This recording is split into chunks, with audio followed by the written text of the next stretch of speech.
and welcome to Bay Area Sports TV. I'm Tim Banks, your host of Bay Area Sports TV. And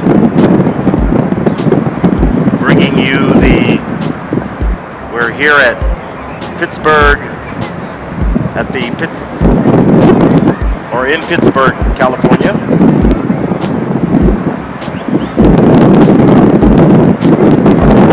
Pittsburg Diamonds versus the San Rafael Pacifics, featuring Jose Canseco.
They stay with their families. They have their heads to their pockets. The food, world-class host families from Pittsburgh. We appreciate you for all you do. People who care, those young people that you see in the best, standing around, doing work, selling tickets, helping out. Man, these young kids have a lot of integrity, a lot of hard work. And they're very kind. We appreciate people who care. Stop out, step up. Get yourself some butts and cookies and some skillings and sunflower seeds.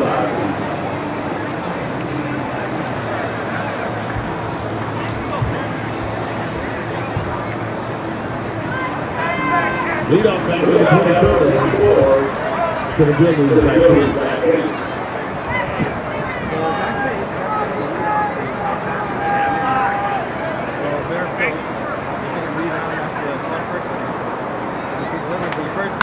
Swung on and a one-hop grounder as David fires it. It's a whole lot better start than it was to the first inning. Able to kind of get into Pace's kitchen a little bit. Exactly. Hit that ball off the handle and just kind of nubbed it out to second base. Turns out to be an easy play for Odo. Now your confidence up to the plate. That was exactly what he needed. First base went around and go back to the dugout as a fastball.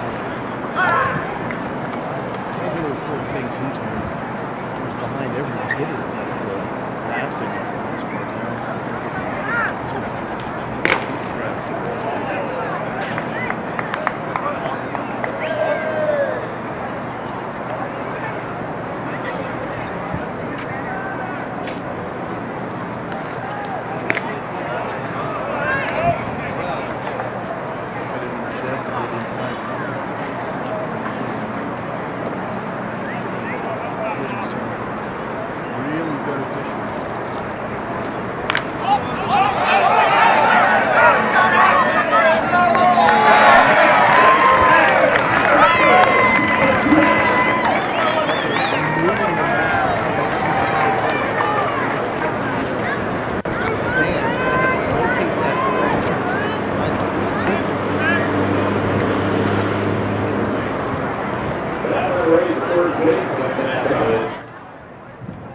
Defensive catcher.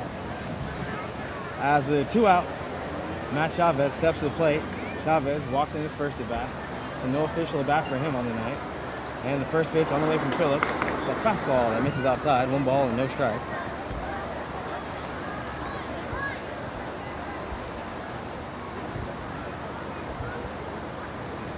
So 1 ball, no strikes, 2 outs, pitch on the way. And that is a check swing foul ball down the first base line. So that's going to even things up, 1 ball and 1 strike. The ball kind of pouring in on him that time, unable to hold up, just did get a piece.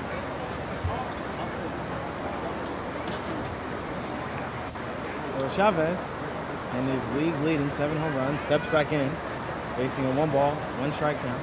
Pitch on the way, and a curveball in there for a strike. And Phillips was able to break that one off quite nicely. Yeah, after those first couple of batters, Tony, he's really found that curveball. It's snapping off very nicely, and not only is it snapping off, but it's arriving in the strike zone, or at least close to the strike zone every time as well. So 1 ball, 2 strikes, 2 outs. Phillips kicks, throws in a fastball that misses high. So that's going to be able to count, 2 balls, 2 strikes. So it looks like Phillips tries to change his eye level on that swing as he went fastball across the letters to see if Chavez would chase. Chavez didn't. Well, 2 balls, 2 strikes, 2 outs. and a curveball, and that is a ground ball to third. Mejia stops, goes across the diamond, but Chavez is going to beat that one out. All right, Mejia did everything that he could. A very nice play.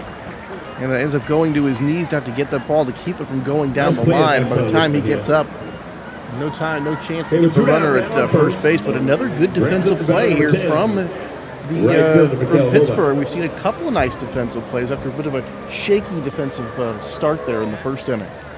So that is going to bring up the right fielder, Mikel Hova.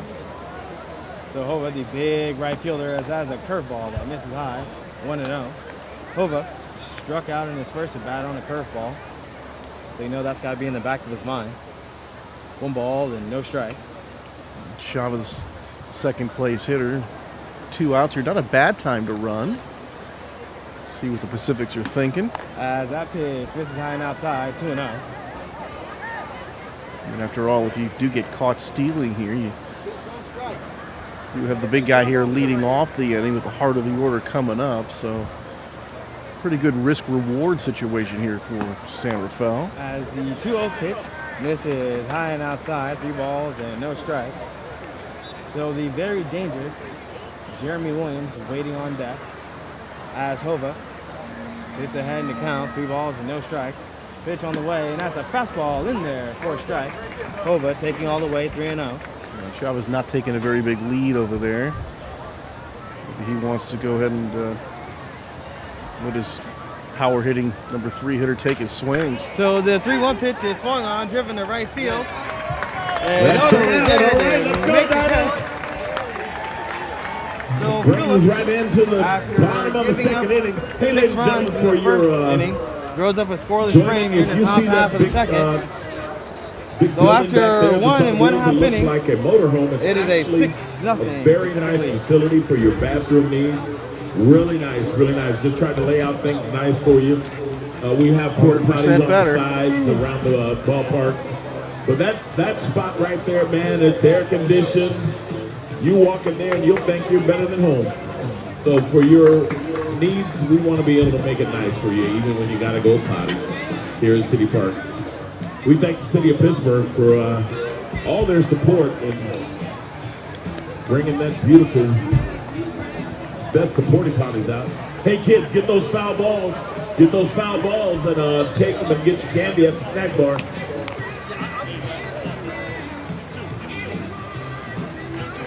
We're at the bottom of the second. The Pacifics squeezed 6 in on us, but man, I've seen these guys fight back before. They just need your support. And you're here. Let's make some noise, Diamond fans.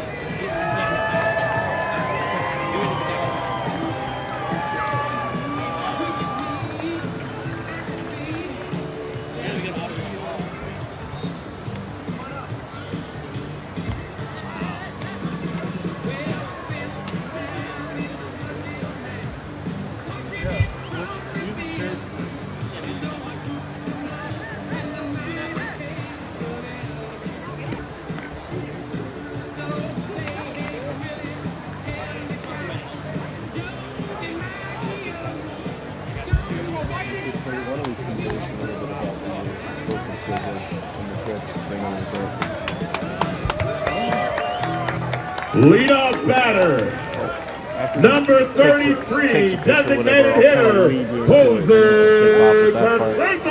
So as we lead off the bottom half of the second inning, up steps the man that everybody wanted to see as the designated hitter, one of the Bass brothers, first member of the 40-40 Club, Jose Canseco, steps to the plate.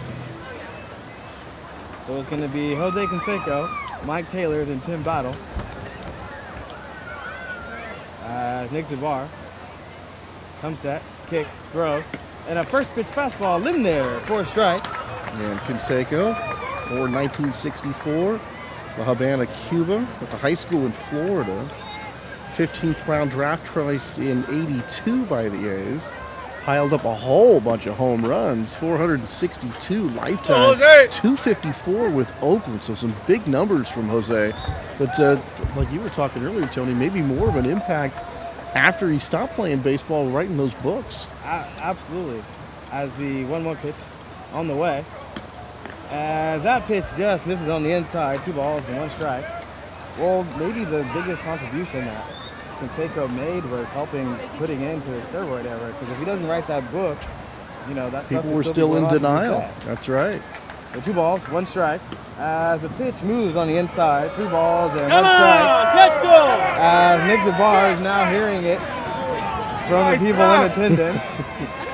The book you're talking about was Juiced, came out in 2005 and sparked the Mitchell Report. Really kind of shined a light on the whole steroid situation in baseball. As the 3-1 pitch is fouled out of play. And the weird thing about that whole time frame is when the book came out, Jose Canseco became somewhat of a pariah in the baseball industry. Very much and it so. turns out he was completely right, and I've never exactly heard baseball give him the apology that he usually deserved. What did he title the second book? Vindicated, and he was right. So 3 balls, 2 strikes, nobody out. Pitch on the way. And I swung on and foul back in, out of play. 3 balls and 2 strikes. If you take a look at Jose right now and a chance to see him, he's keeping himself in great shape, 50 years old. A birthday coming up just a couple of weeks away, July the 2nd. He'll be 51. And you look at him from this vantage point, Tony, and he looks like he could still be playing. Well, I'll say this. If either one of us looks like that at 50, we're doing something right. Thank God. So 3 balls, 2 strikes. Nobody out. Pitch on the way. Swing and a miss for strike 3. So Canseco strikes out for the first out of the inning. And Nick DeBar has a story he can tell his grandkids. As he I once struck out Jose Canseco once upon a time. So Nick DeBar with the goal of his life. And something too, Tony, is the one thing about Jose during his playing days is when he struck out, the crowd reacted just the way they did here. It's a big oohs and ahs when Jose swings and misses. So Mike Taylor steps in as the first pitch misses outside, 1 ball and no strike. So Taylor, 277 on the season, 6 home runs, 22 RBIs. Taylor, the big right-handed slugger, takes the pitch. And that is swung on and lofted deep into left field. It looks like he just got underneath that as Bukakis makes the catch. Yeah, he did just get underneath that, Tony. That ball was hit a mile high. That was an absolute major league pop-up by Mike Taylor as Bukakis settles in left field. He squares that one up just a little bit more, Tony. I think it's going to hit the house over there. Out beyond left field, the clubhouse out there. Just did miss that one. So with 2 outs, that is going to bring up Tim Battle. As Battle, the star center fielder, takes a first pitch strike on the outside corner. So DeBar doing a good job on the mound of getting ahead of this diamond lineup. He's retired everybody's face so far. 5 up and 5 down. As the 0-1 pitch on the way. And that is swung on and foul back and out of play. And that's going to be... kids, get those foul balls, take them to the concession stand. That is going to be a 0-2 count on Tim Battle. Foul ball. Skittles. Yeah, for DeBar, for the most part, it seems like he's coming at him with mostly just the hard stuff. Able to stay very aggressive in the strike zone and getting these guys swinging early in the count. There's a breaking ball. So the 0-2 pitch is swung on and locked into center field. Pace has a read on it and he makes the catch. So another 3 up, 3 down inning by Nick DeBar. All right, and after 2 full, we have a 6-0 Pacific lead. The 3rd inning. So did you ever read Juice or Vindicated? Pacific's lead. I did follow the hey, we'll be right back here tomorrow the Senate night. Meetings a little bit. This homestand, Jose Canseco will be with us pivotal moment all 3 in nights. history. And the one that stands out the most is Rafael Palmeiro. I did not ever. Best ballparks around to be able it's like you better be innocent when you do it that way. Very true. City Park just didn't start being a good ballpark for families. It's kind of It's been unfortunate one too like this because for centuries, man. Palmeiro had such a great career too, and the only thing that he's going to be remembered for is have that. together to have a good time. This was a place to bring your family. It's too bad because he really was. He really had a great career. I mean, Yeah, great no, player. he did. He did. So we hope you enjoy it. You know, I'm not gonna lie. Place. Palmeiro, I mean, he had the numbers. He's 500 home runs, 3,000 And hits. we'll get those. But, you know, he had the numbers to get in. Raffle tickets out. But he's not going to get in. Oh yeah, clearly. But even before Jose Canseco and Aaron Miles, 2 World Series champions, wagging his finger at Congress. You know, Keith Law made the point also that he was kind of a Tim Battle and that borderline nice Hall of Fame guy warrior anyway, just because that locker room. The numbers were so inflated for the era. Yeah, there's no doubt about that. He was just consistently good for a long time, and then that gets into a Hall of Fame debate of, you know, do you want someone that's consistently good for a long time, or do you want great? And then that gets into a big Hall or small Hall debate. Which way you want to go with that? But if he doesn't do that, if he doesn't come out, I bet Palmeiro would have got in. Oh yeah, I would make that argument. I mean, if you had that guy's career, you'd want him on your team. Absolutely true. So as we get ready to kick off the top half of number the 18, third inning, the designated hitter, Jeremy Williams. that is going to bring to play Jeremy Williams. As Williams takes the first pin, that's a fastball right on the outside corner. So Phillips, after working a scoreless frame last inning, looking to do the same here as he gets ahead of Jeremy Williams. No balls and 1 strike. And that is a broken bat, ground ball to David over at second as Williams lets out a groan for his fallen compadre. As that is going to be a 4-3 putout. It's 5 straight putouts Batting number here from 25, Barrett, so catcher, he's starting to rookie find his Gingras. groove. Hopefully, he can get the offense can get going and start getting to DeBar and erase the 6-0 lead. But so far, Tony, what a change from that first inning to this next inning in the third. So it looks like it took a little while for Phillips to find his command as that first pitch misses high as Ricky Gingras steps to the plate. So it's Gingras who reached on the error in his last at-bat, so he's officially 0-1 on the afternoon. As Phillips looks in Tyler Eppler for the sign. Now the lefty kicks, throws, and a fastball in there for a strike. So Phillips doing a good job of evening up the count. So 1 ball, 1 strike, 1 out, 6-0 Pacific lead here in the top half of the third inning. As that pitch was a curveball, and it looks like Phillips didn't quite get on top of that one as he left it up. 2 balls and 1 strike. We kind of lost the release point just a little bit on that one as you saw that ball elevate, and sometimes you're not getting far enough on your front foot. Ooh, As watch. the 2-1 pitch is fouled out of play, and that almost took out the on-deck hitter and Danny Gonzalez. And I'm chuckling here because Danny just kind of lowered his head, but to tell you the truth, if I was Danny, I'd probably stand a little further down that fence line there a little bit. So Gonzalez definitely in harm's way. Too close for comfort that time. So 2 balls, 2 strikes, 1 out. Phillips kicks, throws, and a curveball that misses just high. 3 balls and 2 strikes. Wasn't able to snap that one off quite enough that time, but still a pretty good looking breaker that time. So 3 balls, 2 strikes, 1 out. Full count pitch on the way, and that is swung on and foul back in, out of play. Yeah, good pitch there. Definitely had him on his front foot. Take all his power away. Even if he puts the bat on the ball, it's going to be just a tapper somewhere. Good looking pitch. So a much better 2-strike offering by Barrett Phillips as the full count pitch is on the way, and that is swung on and foul. And we will tee it up and do it again. He got a piece of his ankle that time. Not causing any pain, but you play enough baseball, you watch enough baseball, you see how these guys don't, break an ankle or toe, hit a ball off your foot like that, and your season could be over right now. As another 2-2 pitch is fouled out of play, and I can tell you as a hitter, when you foul a ball off your shin, you're half thinking about your at-bat, you're half thinking about just wanting to get back in the dugout. I'm thinking some years ago, Jeff Kent of the Giants having a real good year, fouls one off his foot, and just like that, season's over. Thank God for shin guards. As a 3-2 pitch on the way, and that is a ground ball to Rodriguez to short. He fields it and fires it across the diamond. So a 6-3 put out for the second out of the inning. And Phillips in a real good groove after struggling in the first inning. I think it's 7 straight retired by Barrett. Shortstop, Danny Gonzalez. As you said, Tony, it took We're at the him top a of little the time third to inning. find his groove, but he has found that groove right now. Ouch.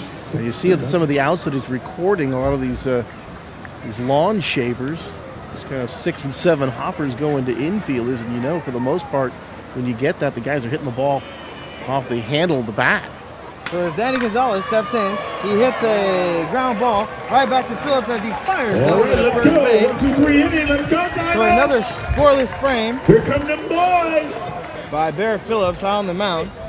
As after 2.5, it is a 6-0 Center Field lead. Hey, kids, at the end of third So, inning, I was just third thinking, inning, meet right with the behind the news dugout of the here if Pete you want Rose, to get in I some of the guess fun you can't things even they'll call do it on the scandal at this field. point of the news coming out that he Big bet tall on guy baseball as named a player. Daniel will meet you back there, and he'll kind of give What you is the your opinion rules. on, You get to Pete go on Rose the in the Hall field, of do a Fame? wheelbarrow race. And You know, I often thought about it, and being that we're a Musical country that gives chairs. second chances, how we about have a lot of this? fun with our kids, and at the end of After every he game, passes man, away. we open those gates. Well, what's the and point let of the that? kids I run mean, the field, Because he run is the all-time bases, hit leader. and have a And good we do time. give As long second as you wanna chances. Say they can True. run around the field. And that's his second chance. And that part of the immortality is his second chance. Well, here's the thing. And how about this, Tony? Hey, He we got a gets bounty in, for the and kids. so does Make sure you Shula's sign Joe the Jackson. waiver. Just being responsible. Okay. Now, how about that? So we That'll want be them to have probably a the good most time. memorable Take Hall the of kids Fame over ceremony and let ever 'em- Full of dead people. But- for dead guys. Right. But that you don't get to enjoy it. I mean, let's face it. I mean, steroids are bad. Nobody's saying that they're good. They completely disrupted all of our, what we think of the home run Hey, race see, I is. wanna Brady prepare Anderson Sean hit if you're 50 home interested runs one in year. being a host It got weird. family. You have Okay. interest in being a host family. But at the same time, we know these guys are trying to win, and it actually wasn't illegal. But betting on baseball, nothing can ruin the game faster than gambling on the game. It's fair enough. It's fair enough. Well, I also agree that, it's been long enough. Like, there's people that have committed murder and gotten out of jail in 25 years. Like, we get it. It's Yeah. bad. But at a certain point, if you're the Baseball Hall of Fame, and you start looking at the people that are not in the Baseball Hall of Fame, It's a pretty and the good crowd. Yeah, I'm kind of tempted to say, if you put together a team of top guys not in the Hall of Fame versus the top guys that are in the Hall of Fame, that's a game. That's, yeah.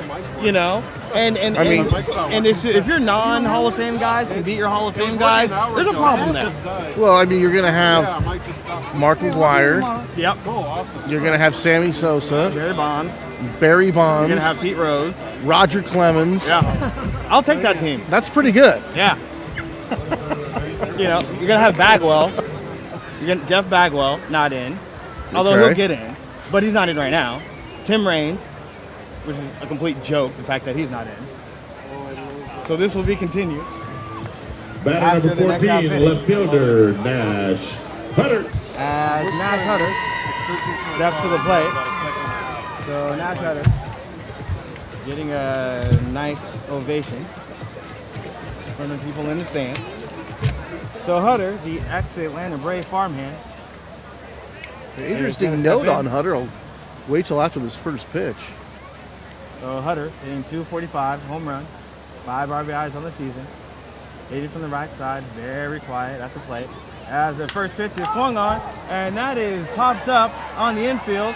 You'll see as the catcher is able to make the play, and that is going to land foul and out of play down the third base line. And an interesting note on Nash. We all remember the movie Major League. I mean, baseball fans, probably most of our favorite movie. His mom played Susan Dorn. Remember Susan Dorn in Major League? Yeah. Interesting note.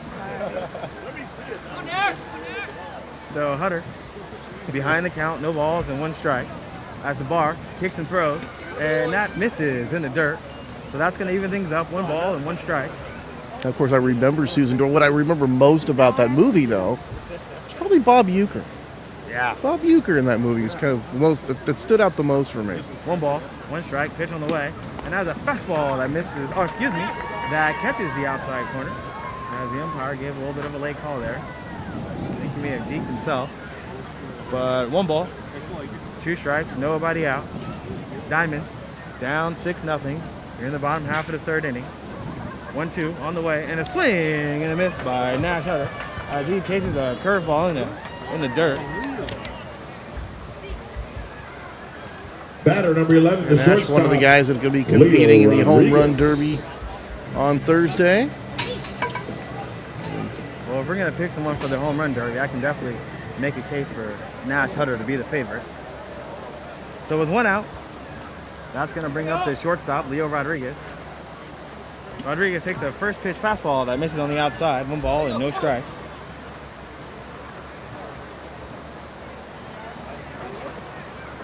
So Rodriguez hitting 197 on the season as the righty awaits the 1-0. And that is swung on and fouled out of play. 1 ball and 1 strike. Seeing a lot of these fastballs kind of die coming up to the plate. They start out looking like they're going to be thigh high or maybe even belt high, coming in at knee high or lower. 1 ball, 1 strike, 1 out. 6-0 Pacific lead as the pitch is on the way. And that is swung on and driven down the left field line, but fouling out of play. So Rodriguez squared that one up, but got ahead of it. Very much It down the so. line. Really ripped that one down the line just a bit ahead of it, but finally one that up in the wheelhouse that one of these Diamonds could handle. So Nick DeBar, you got to hand it to him. It's come right after the hitter. He kind of has a Lance Lynn profile. He's going to attack you with fastball. As that pitch is swung on and driven right back to Dunbar, as DeBar flips it over to first on the 1-3 putout. So Lance Lynn, the pitcher for the Cardinals, very successful, throws his fastball about 70% of the time, and it seems like Batter Dunbar is number right 10. around the same range. The catcher, Tyler Epler. So with 2 outs, that is going to bring up the backstop in Tyler Epler. Made a nice catch on that foul pop a couple innings ago. Epler at 262 on the season. Hitting from the right side. Takes a first pitch, and that is a ground ball over to the third baseman as he fires it across the diamond. And the 5-3 put out to win the inning. So 3 up, 3 down. And that is going to do it for 3 innings here at City Park Field. That'll as do we it for have 3 a innings, folks. We're going 6-0 right ball into game. the top of the 4th.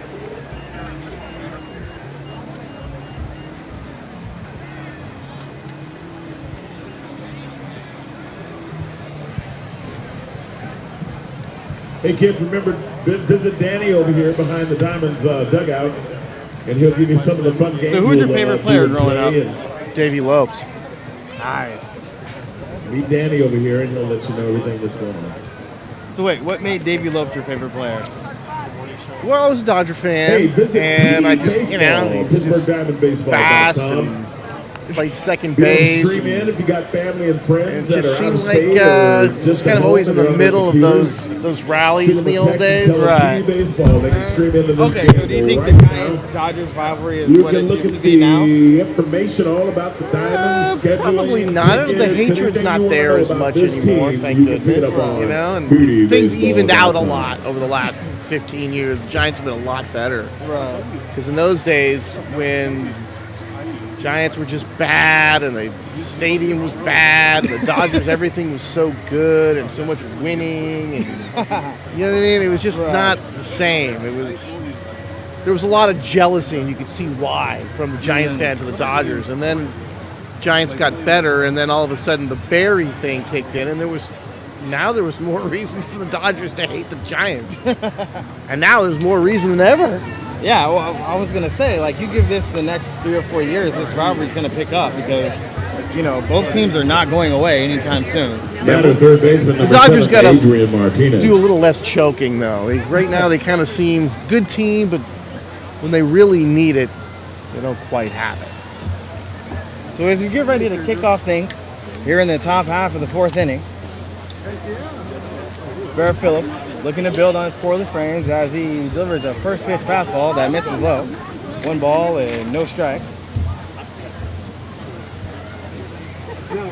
So Adrian Martinez steps in as he fouls a pitch straight back. Boy, and he was on that one, Tony. When you see that ball fouled back like that with some velocity, you know you just missed it.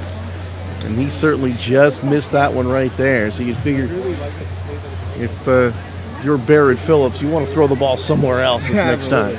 So Martinez got his mistake fastball, but he fouled it straight back. So we'll see if Phillips can make him pay for it. That's 1-1 offering on the way, and that is a curveball, and that just missed. So from where we sit, pretty much near the first base dugout, it's impossible to tell what that pitch missed, but if it missed, it didn't miss by much. As a fastball misses high, 3 balls and 1 strike. Yeah, I was wondering if he laid off the ball because he knew it was inside, or he laid off the ball because he just was kind of fooled and figured he couldn't hit it. I have no idea. 3-1 pitch on the way, and that is swung on and driven in the right field, and that is going to land for a single. So Martinez kicks off the top half of the 4th inning with an opposite field single. Good swing of the bat from the Santa Fe backstop. It really was going the other way. Able to knock that one into right center field. Squared that up pretty nicely. That breaks the Phillips string. I think it ended at, what, 7 straight? Yeah. Batter David Kiriakos. Dating back to the first inning. So that is going to bring up the 9-hitter, David Kiriakos. Kiriakos reached on the air and was thrown out in his first at bat, so he's officially 0 for 1 on the night. As the first pitch misses high and outside for a ball, 1-0. So Tyler Reffler putting down the signs. Phillips kicks, throws, and another fastball that misses high and outside. 2 balls and no strikes. So Phillips tried to shave off that outside corner and missed twice. Finds himself behind the count, 2-0.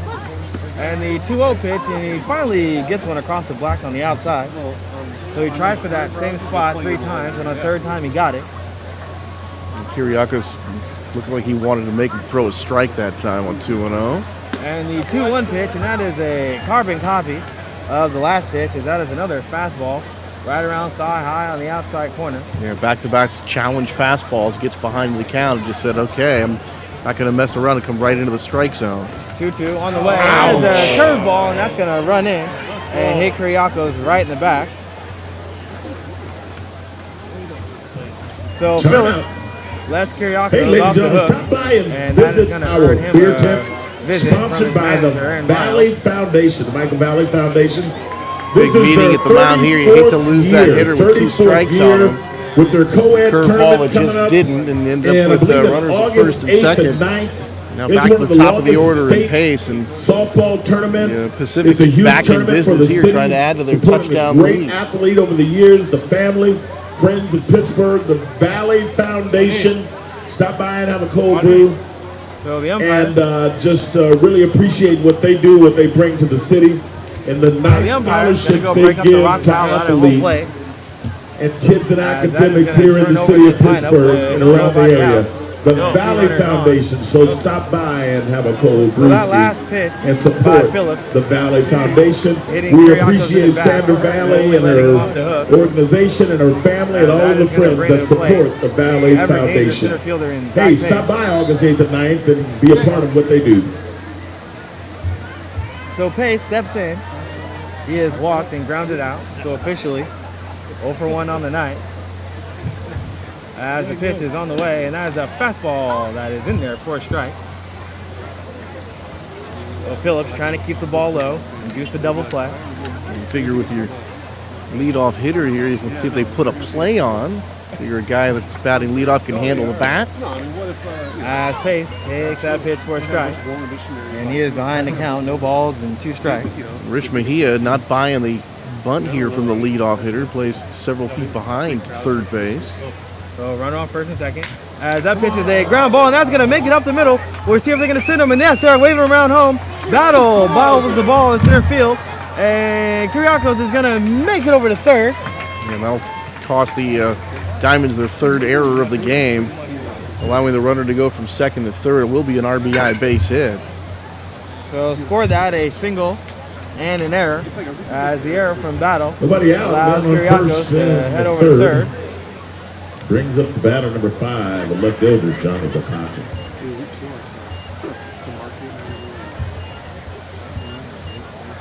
So Johnny Bukakis coming to the plate. Tyler Epler comes out and gives the sign. This is probably going to be whether they're going to throw through or not. The runner does go. Certainly a situation here where you don't want to give up another run. So first pitch on the way, and that is swung on and popped up on the infield.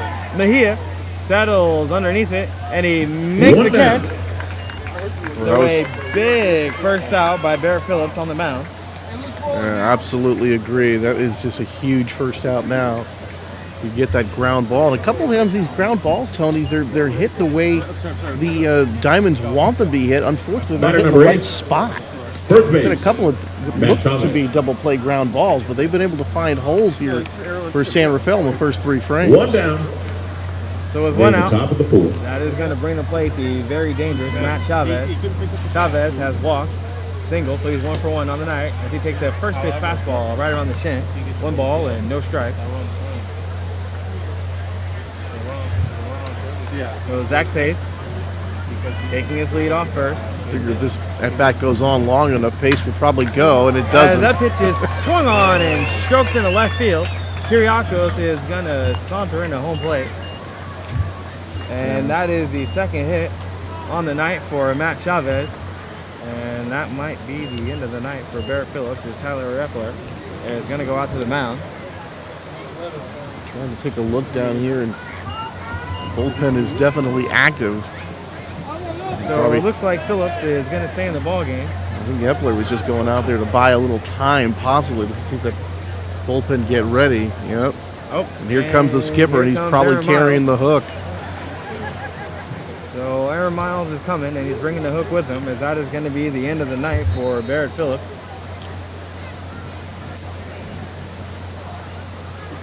So 8 runs on 7 hits with 3 diamond errors, and Phillips is responsible for the runners on the corner.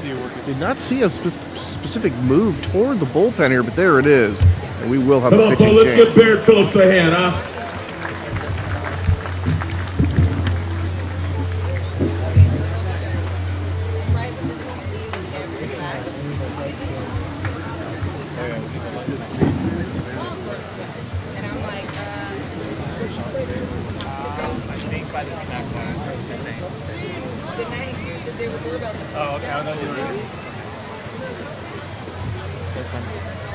Hey Daniel, can you check the volume right now? Tell me how it is. The volume? Yeah, over there. Okay.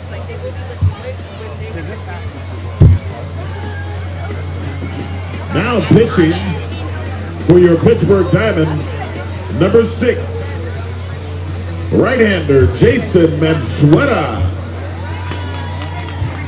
So Jason Manzetta comes in to pitch as All the right, we're Flames going to going run through this righty a little bit here, folks. will Let's appear in his thank 5th our game on the sponsors. season. So Manzetta has Lumpy thrown Diamond. 7 1/3 innings. He has a Settle down. 7.36 ERA. Yeah. He's allowed 6 Let's earned go, runs Sandy while Banner. striking out 3. Little J, Walking still 5. here, maintenance. So the numbers, Belachi a little misleading. Rise and Rise, Manzetta, Steel as Town he Coffee has and a Tea, rocket arm, but Getting still Out trying to Burger, figure out how to pitch. Red's How to locate Barbershop, and change speed. Time and place. But New Aaron Mac Miles, Cafe, he's going Creation to go to him early and see Bistro. if he can try and keep this game close. Also, we want to give another shout out just back to the Valley Foundation. You got to come out and be a part So of that Manzetta great, is really going to have to work for it as he comes on with softball runners in the tournament. corner. 1 out, and he's going to work through the teeth of this order. And then we appreciate you fans, man. Thank you. You make it He's going to be nice. followed by Jeremy What Williams. a great night out because of you, and just everything's nice. We appreciate it. So Coach back-to-back Sanders, man. strong hitters coming up in this specific lineup as they look to salt this game away early. Oh, if it ever puts me out, I'm going to come find one of Finishing you his guys. warm-up pitches as Mikhail Hova strides to the plate. I told her if she's leaving me, I'm going with her. All right. Here's the batter, the right fielder, number 10, Mikhail Hova. So Hova steps in. Hova has flown out, struck out in 2 at-bats. As Manzetta, the righty, working out the stretch. Kicks, throws, and a swing. Gonna miss for strike 1. Oh boy! As that was power on power right there. So Manzetta with an electric fastball. And Mikhail Hova, who goes about 6'3", probably around 240. And both just came with their A game, and Manzetta won. As runners on first and second. And another fastball, and Hova timed that one out a little bit more as There's a he foul fouled ball. that one off. And there's a bag of Skittles. Skittles have 11 grams of sugar. So no ball. 2 strikes to Mikhail Hova. Pace at second. Chavez at first as they both take their leads. 0-2 pitch on the way. And it's swung on and fouled out of play. And the count remains no balls and 2 strikes. Yo, Jason, come on, baby. So Manzaletta can go anywhere from 90 to 95. So a definite plus fastball as he looks to blow away Mikhail Hova. Try and keep this deficit right where it is. 2 runs already in. Pitch on the way. And a breaking ball in there for strike 3. Strike 3. Beautiful pitch right there to get that strikeout. You can see Hova going way over the top on that one. He was completely Batter fooled number by that 18, breaking ball and designated down he hitter, goes. Jeremy So Manzaletta can Williams. never find some consistency with that breaking ball. Sky's the limit. As Jeremy Williams steps in. And Williams can turn on a fastball, so this should be a very good matchup as he swings and fouls that out of play. Yeah, it's one of those situations for middle relievers. It's a stat I think, Tony, that gets overlooked a lot is you look at obviously wins, losses, you look at ERA, but inherited runners. One of those things that comes out for middle relievers. Can you strand the guys that you inherit when you come in and 1 out away from doing that? As the 0-1 pitch, as Williams has to dance out of the way. 1 ball and 1 strike. So Manzaletta definitely buzzed the tire of Williams at the play as that fastball ran in right around head high. Williams had to duck out of the way, so you know he's not going to like that. 1 ball, 1 strike. 2 outs, 8-0 Pacific lead. Pitch on the way. And a fastball swung and missed for strike 2. When the fastball way up like that, and you get that at eye level, Tony, and you think, boy, this one looks good, I'm going to nail it, and you go chase it, and you just can't catch up. Too fast, too high. Absolutely, and Williams probably a little bit emotional from the pitch before. Saw something dead red, thought he was going to hit it 400 feet, but he came up with the swing and a miss and finds himself behind the count. 1-2. As the 1-2 pitch is swung on, driven to right field. Otto goes back, and he misses the ball, and Williams is going to round first. Head into second, he's going to head into third. 2 runs are going to come across as Williams is in the third, standing up. So the ball was hit down the right field line, and our view was obstructed, but It looked like judging on the reply, or judging from the way everyone reacted, it looked like the ball that Batter number Odo should have caught, 25, but he was not the able to catcher, come up with Ricky it. Gingras. Yeah, I'm sure they won't charge him with an error on that, even though, as you said, Tony, our view is obstructed. But Odo had to go so far to get that ball. I'm really kind of thinking it's going to be a 2 RBI triple. So Williams standing on third base as the Pacifics have officially put a crooked number up in the 4th inning. Manzaletta just trying to get out of it. As that pitch is swung on and driven up the middle, but the second baseman is there to make the flip, and that is going to do it. So David had to go to a backhand, but was able to snare the line drive from Gingras. And after the 4-3 putout, it is a 10-0 Pacific lead. Could you check to see if that might work possibly in between? Are we doing anything between? Yeah, we need to walk. All right, folks, as we cruise on into the bottom of the 4th.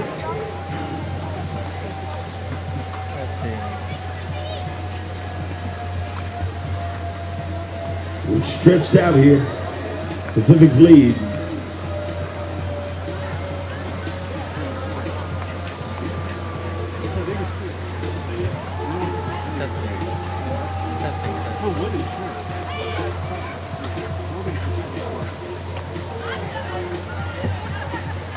Hey, Blue.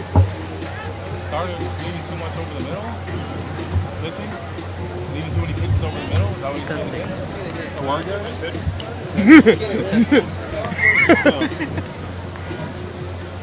Very scientific explanation. He put it as plainly as he could. Yeah. Well, one of our fellow diamond pitchers asked if he was just leaving the slider over the middle, and the umpire just kind of gave him a blank look and just said, "They're just hitting him." Sometimes baseball's simple. Yeah, it really is. Yes, so.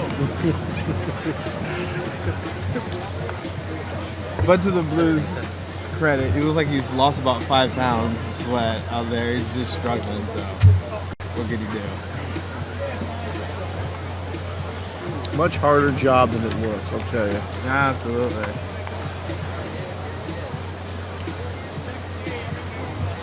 Sun's going down. Got about 1,000 people here trying to call balls and strikes. Yeah, no matter what you call, one side always thinks you're wrong. Never fails. Moms, don't let your kids be umpires.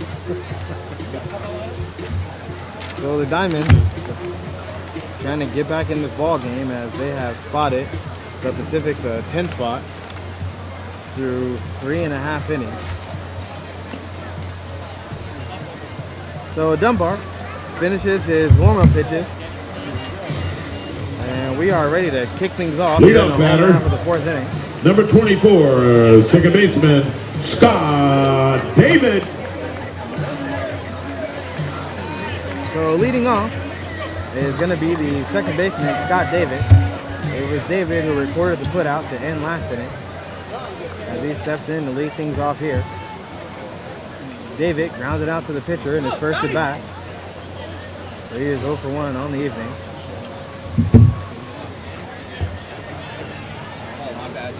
And the first pitch, swung on and missed for strike 1.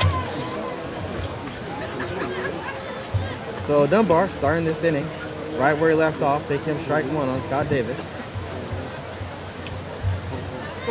As the righty kicks, throws, and that is swung on and foul back and out of play. So 2 pitches, 2 swings, and 2 strikes for the Diamond leadoff hitter.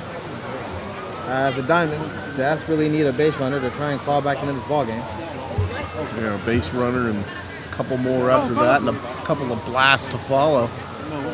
So Richmond here, waiting on deck, and the 0-2 is a fastball that misses high.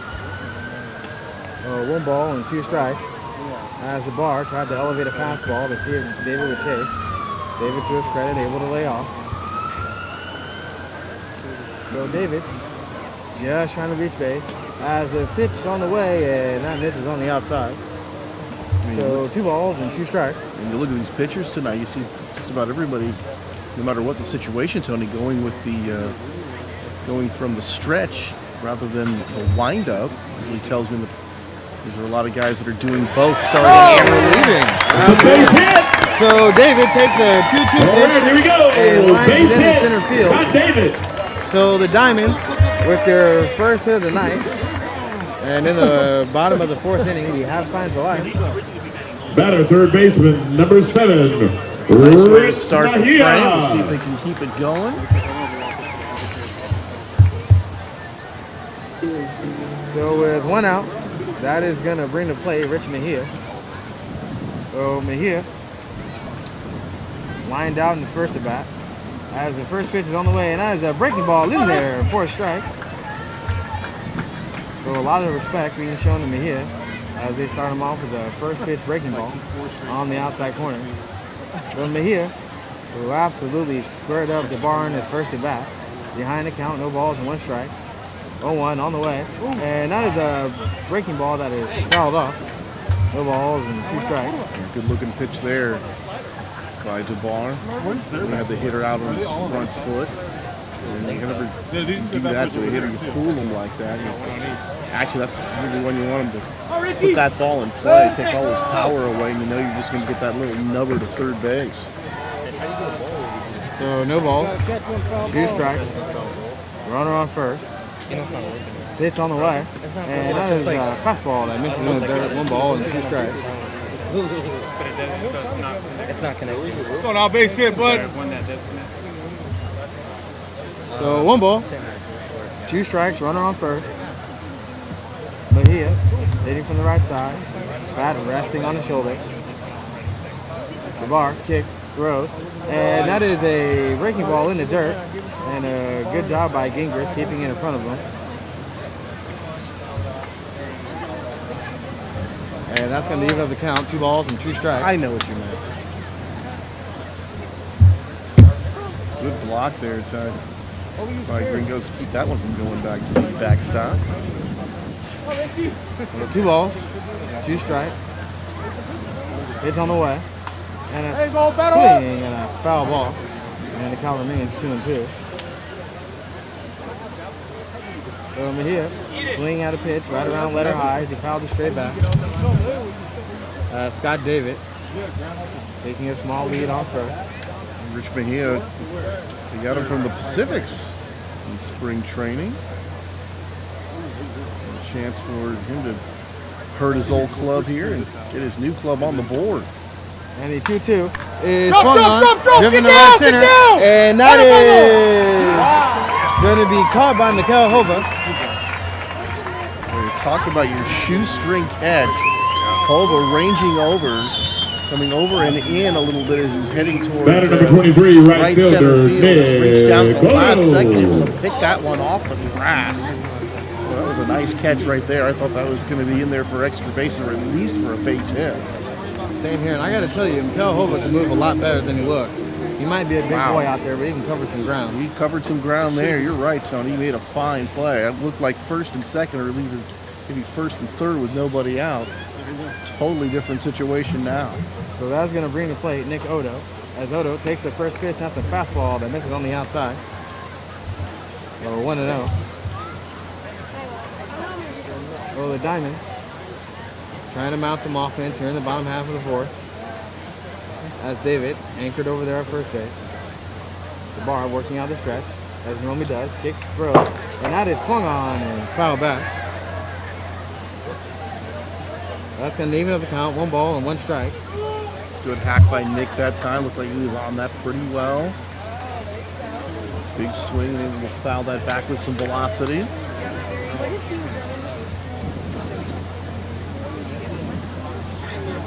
So 1 ball, 1 strike, 1 out. Here in the bottom half of the fourth inning. The Pacific up 10. Nick Odo at the plate trying to change that. As that is a broken back ground ball. And Kiriakos at second is going to flip it over to first base. Sitting in the middle of the field. So that's going to be a 4-3 put out and a broken back. Batter number 33, designated hitter, Jose Canseco. Jose struck out on that, I believe it was a breaking ball that last time, missed badly. Let's see if Jose can make the adjustment this time. He's got a runner in scoring position. See if he can't get the Diamonds on the board here in the fourth. And if Canseco gets a hit for the first run of the game for the Diamonds, expect this place to explode. The crowd got pretty loud when he struck out. It will get very loud if he drives in a run here. So Canseco steps in. First pitch on the way. And that's a fastball in there on the outside corner. No balls and 1 strike. Good looking fastball up the knees. I think Jose thought it might have been a bit low, but from this vantage point, Tony, I thought that was right at the knees. Well, I got to say, a very cool moment at the ballpark because everyone has really stopped what they're doing to watch this at bat. No balls, 1 strike. Runner on second. Pitch. And that is a curveball in there for a strike.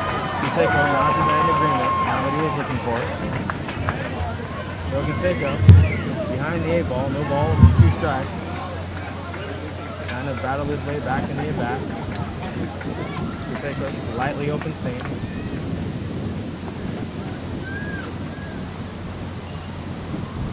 And the pitch swung on and missed for strike 3 as the bar strikes Canseco out for the second time. That's the end of 4 full innings. We're going to the top of the 5th. As we have finished Hey, 4 Daniel's going to complete, come on the and it is a 10. Daniel's going to come on the field with the kids. We're going to have a wheelbarrow race. Hey, focus your attention down to first base line. Come on, Daniel. Come out with Drew, Ryan, and Lawrence. So on our Mixler page, we have been told to discuss, what do you think of the Royals fans stuffing the ballot box? You know what? All right, You gotta the winner give of the this Royal race is fans going to some get an slack. autographed ball. How many years did they go with those teams, guys, just being a bunch of bums year after year after We year? go ready. Now they're good, and you're going to get pissed at them for stuffing a ballot box? Go. You know, Here if they you don't come, like it, come vote for your team. Yeah, there you go. Although the only thing I will say is the only one I actually really had a problem with was the Omar Infante one. All right, who's that winner? Like that one, okay, no. Big Everyone else, winner. I'm gonna go for Hosmer. I'm cool with that. Escobar, cool. Moustakis, I don't like it. I can live with it. But Infante, come on, man. Like Gordon, cool. Kane, cool. Reds, cool. But look, in a perfect world, Tony, and fans wouldn't be allowed to vote for the All-Star players. They wouldn't be, I mean, right? It would be left up to the managers and the writers and the people who follow it every day. True. And can tell us really who are the best players right now, dating back to last year too, right? Okay, second half of last year and this year combined, to make up your All-Star team. I mean, you just said it. They stuffed the ballot box. You got a 217 hitter in the All-Star game. But what did they go? 30 years between playoff appearances? I got to cut them some slack. You go, Omar Infante, and your 217 batting average. So the first pitch is in there for a strike as Danny Gonzalez leads things off here in the top half of the fifth inning. So Manzoletta trying to hold things right where they are as that fastball is right on the outside corner. Yeah, nice easy motion for Manzoletta. The ball really seems to like just shoot out of his hands when he lets it go. No, there's a lot to like in the Diamond right-hander. A mid-90s fastball and a good breaking ball as that pitch is swung on and fouled out of play. Count remains 2 balls and 2 strikes. Like, he's definitely projectable, definitely somebody that you can dream on. Just fastball command seems to be the only issue. But if he can harness that fastball and that breaking ball, he definitely has something. As that was a breaking ball that missed high. Yeah. We talked about that before. Sometimes the breaking ball just doesn't. That one didn't. Left that one way up high. So 1 ball, 2 strikes, and the pitch on the way, and that is another breaking ball in the dirt. As that player asked for a new baseball. That just looked like a changeup to me. He held on to that ball a little bit longer than he wanted to. Kind of skimmed in the dirt a little bit, but coming out of his hand, really kind of had me fooled. So 2 balls, 2 strikes, and a swing, and a miss for strike 3. And that was a very loose definition of a swing. As Kiriako just kind of waved at that pitch. You can tell halfway through he wanted to change his mind, but it was too late. So he strikes out for the first out of the inning. Third baseman, Adrian Martinez. As that is going to bring to the plate the third baseman, Adrian Martinez. Martinez has grounded out in singles and 2 at-bats today, so he is 1 for 2 on the night. Now the Pittsburgh right-hander kicks and throws, and a fastball right at the knee. I don't think there's any question about the stuff being good enough and the arm being live enough.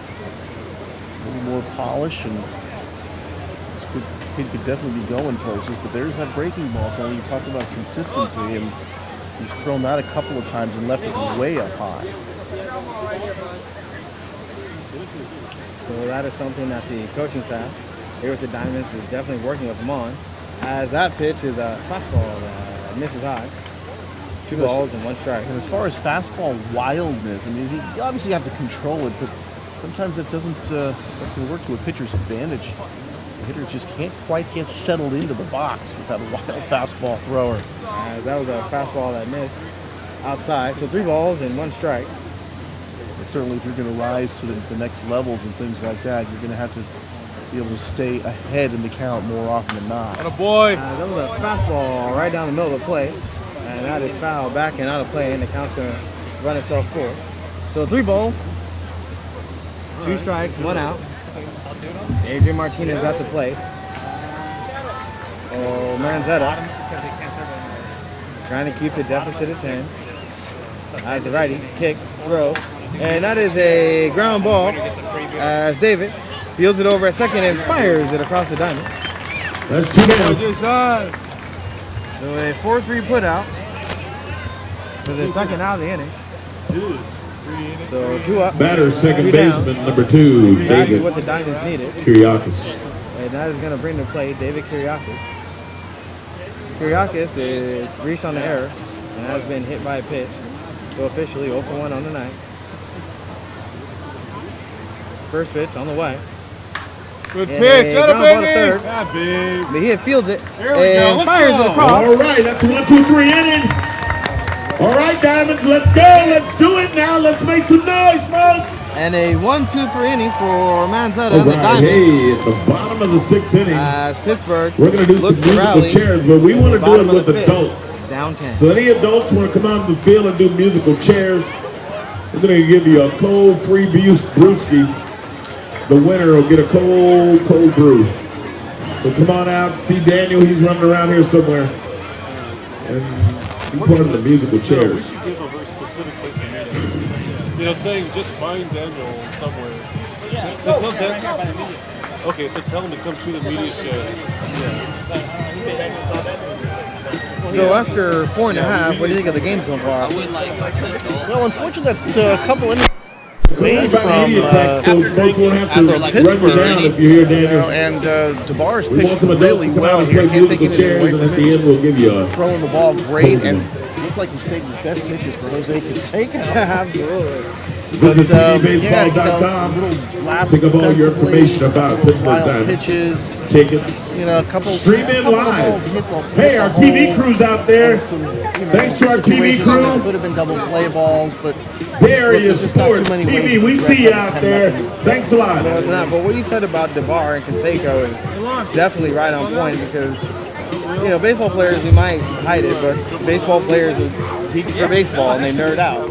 You know, so the idea of being able to face Hey, I Jose just ate a chicken Canseco, kebab. somebody that you That's saw probably as the a best kid, chicken kebab if I've you're ever DeBar, eaten. you might Go be down calm to and the composed snack on the bar, get outside, yourself but on a the chicken inside, kebab, you're a little kid again. pizza, So whatever your A triple game chocolate is, chip cookies, if you're facing wash Jose it down Canseco, with a that's what he's soda. getting. you know, but I wonder with DeBar, Get yourself you know, like some of these guys, like Jose's some been retired pizza. for a while.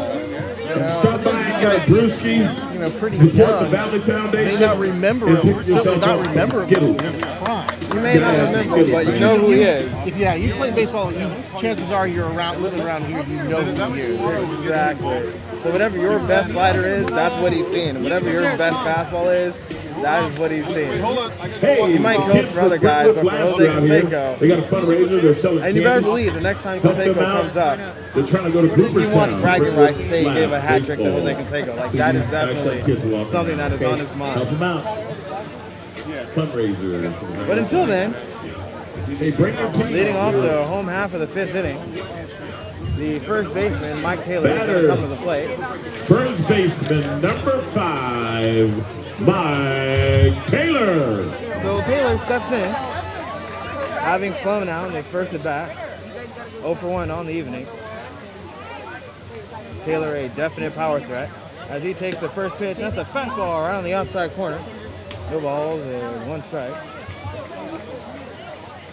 Let's see if the Diamonds can't string together a couple of crooked numbers here. Put some all- life back into this game, Tony. They Starts just with got one as you that pitch candy is swung because she on and remembers fouled you out of play. They're doing kinders though. Okay.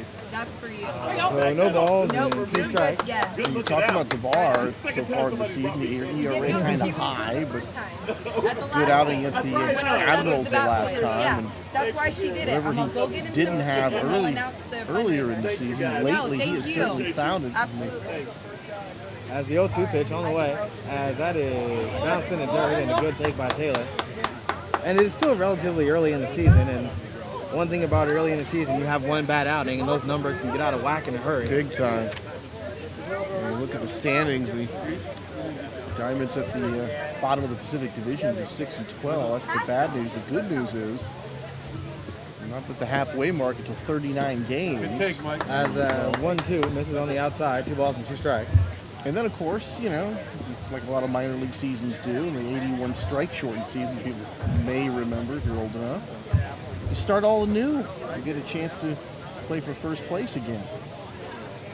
So 2 balls, 2 strikes, pitch on the way, and that is swung on and fouled out of play. And the count remains 2-2. There's one thing about these types of split seasons, Sir Tony, where if you get off to a bad start, you have some injuries in that first half, you can always like, okay, well, certainly not what you want to have happen, but you know what? Kind of shake the Etch-a-Sketch and start drawing over again, right? And the Diamonds, after getting off to a rough start, have definitely been playing much better over the last 2 weeks or so. As the 2-2 is on the way, and that is a hard ground ball, and that is going to sneak through the infield, and that is going to be a leadoff single for Mike Taylor.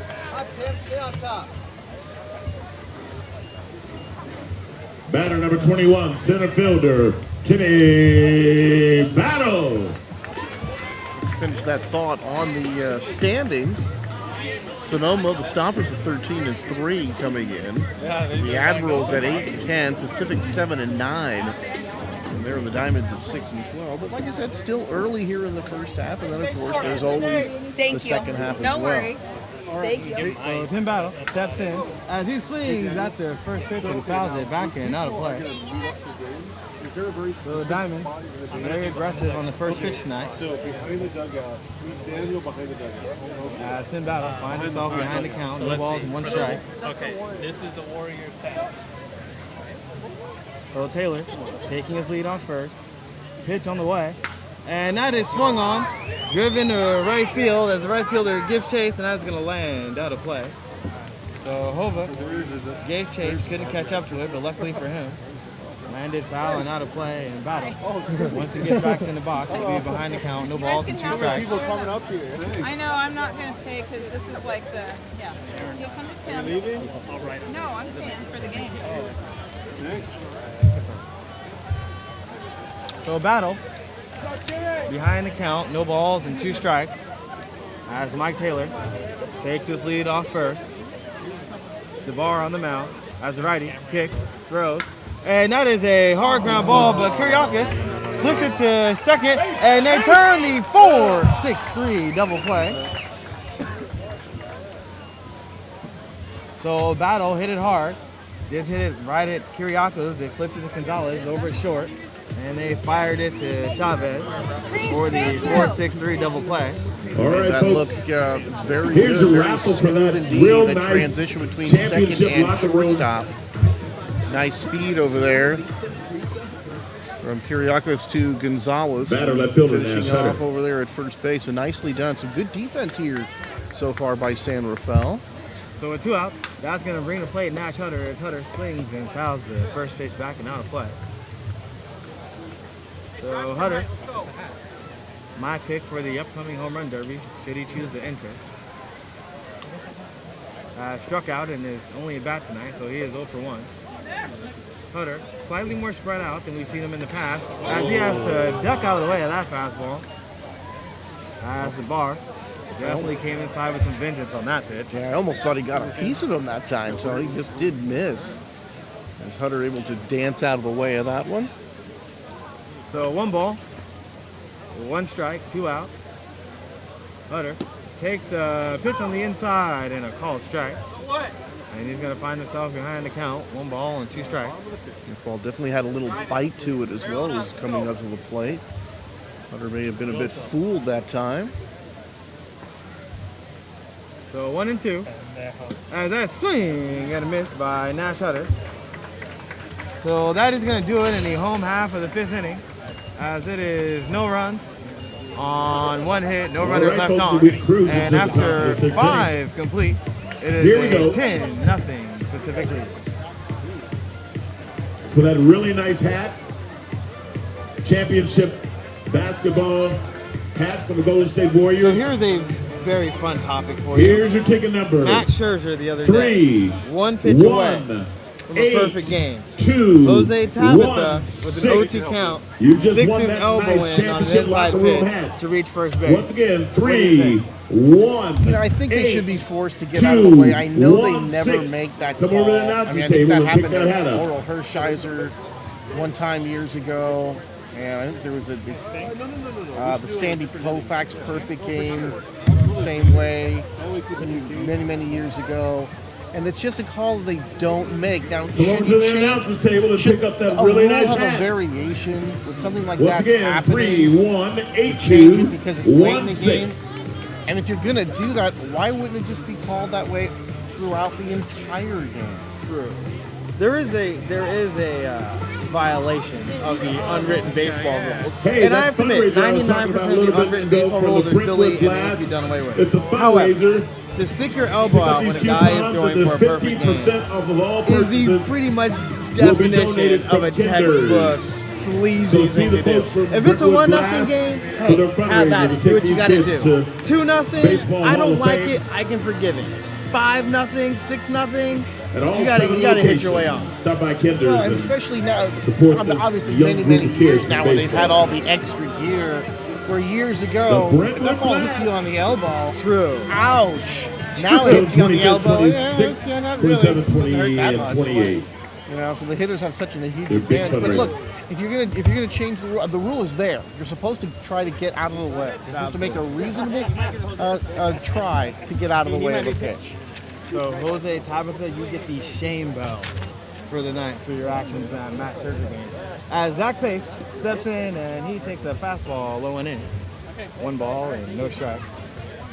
So Pace has had a busy night as he has walked, grounded out, single. As that pitch is swung on and fouled down the left field line. And that's going to even things up at 1 ball and 1 strike.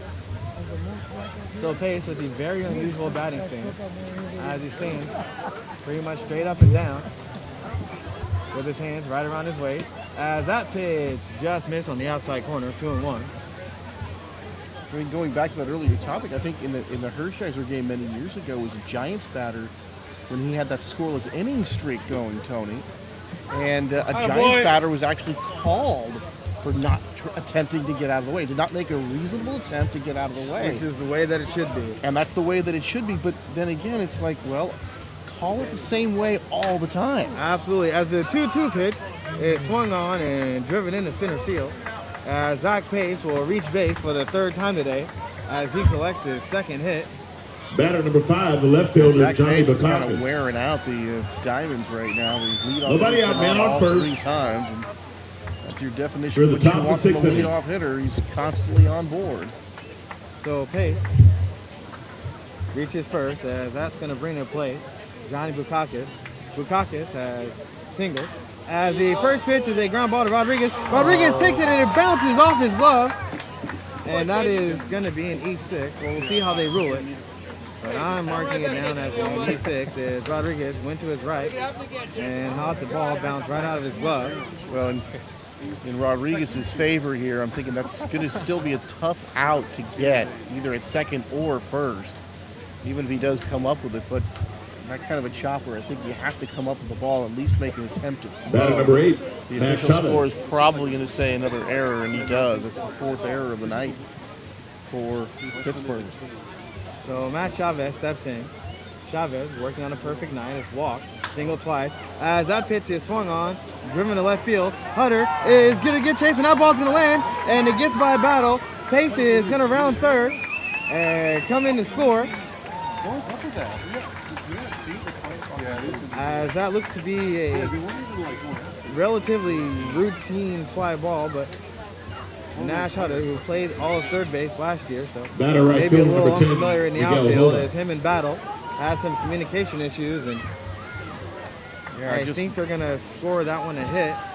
You got to score that one a hit, as nobody's even able to come close to it, but just a situation where neither outfielder really read that ball off the bat very well at all. So Chavez reaches base as a swing and a miss by Miguel Hova. So once again, an excellent matchup as this is Miguel Hova who's going to swing as hard as he can, and Manzaletta is going to throw the ball as hard as he can, and we'll see who wins. So no balls and 1 strike. And a fastball that just missed on the inside. Tyler Epler did his best to try and frame that pitch, but it just missed. So that's going to even things up. 1 ball and 1 strike. A couple of challenge fastballs for Manzaletta going right after the power hitting Hova here. So 1-1. And that is swung on, and that is a hard ground ball down to third base. As Mia has that ball lead him up as it goes into left field. So that will definitely be scored to single. As Mejia never had a chance on that play. As Hova absolutely squared that ball up.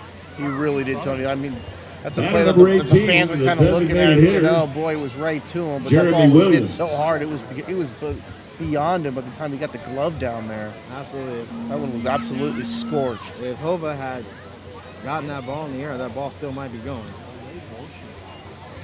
But with the bases loaded, that is going to bring to play Jeremy Williams. So Williams, in his last at bat, hit a deep fly ball to Nick Odo in right field. Odo misplayed it and led to a triple by Jeremy Williams. as he takes the first pitch, and that is a pop-up behind first base as Mike Taylor makes the catch. It's one down. Kind of lost the ball over here as I'm looking toward it into the Batter number 25. down the scores table and Ricky into the Gingras. Diamonds dugout, but the out recorded here for the Diamonds. Yes, we saw Taylor run over. Yeah. And we saw Williams I knew he was chasing walk the back, ball. so we assumed that he caught it. Had no idea that he caught it till the public address announcer said 1 out.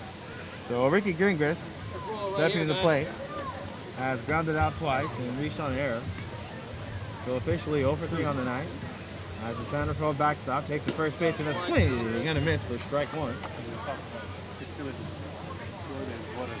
So Manzaletta sure has shown us a very good fastball here. So Gingras won the bat like he was trying to unload the bases with one swing. Finds himself behind the count 0-1. And the 0-1 is another fastball blown right by him for strike two. Home plate umpire says he just got a piece of that. But well behind the fastball that time. But you see in some of these Pacific hitters, they're able to turn on a pretty good fastball here. Good fastballs, but some pretty good fastball hitters as well. And the 0-2 is swung on. Foul out of play down the left field line. So Gingras really late on that fastball. And Gingras up there, looks like he's taking a very big swing, which plays right into Manzaletta's hand. Well, Manzaletta is going to have trouble with the Zach Pace kind of guys that are just looking to put the ball in play, but if you're going up there trying to hit one 400 feet, you're playing into the Pittsburgh righty's hand. That's going to elongate your swing and make it harder for you to catch up to that good fastball. So no balls, 2 strikes, bases loaded, 11-0 Pacific lead, pitch on the way. And that is a ground ball to David. And he's going to flip it to Rodriguez. Rodriguez turns the double play. Double play. And that is going to be a 4-6-3 double Good play. defense, Diamond. Way to go, boys. As Manzaletta was able to limit the damage. So it's 1 run on 2 hits, 1 error. Hey, folks, I guess they found a few adults that are going to play this musical it's chairs. 11-0 Diamond. Heads up down the first baseline. Let's see who these guys are.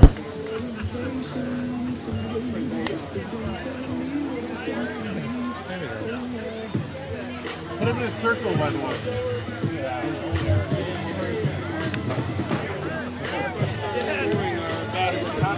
You got it. Okay. Hey, it took a little while, but he got the hit. All right, where are our musical chair contestants? Here they go. Give them a hand. Oh, it's a bunch of good-looking gals. All right. And one guy? All right, here we go.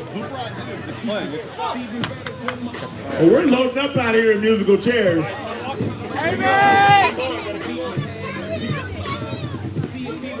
Go faster, go faster. Oh. All right, here we go. Take a chair, let's go. We got like 30 seconds. Here we go.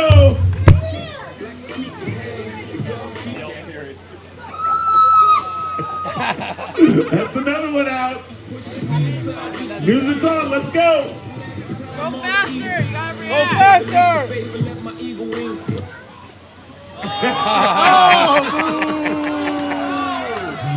The guy should have cheated. 3 in, 2 chairs left. Ah! We got a fight on the chair! She got it. She got it. She got it. Get this guy out of here. Hey, get that guy out of here. Here we go.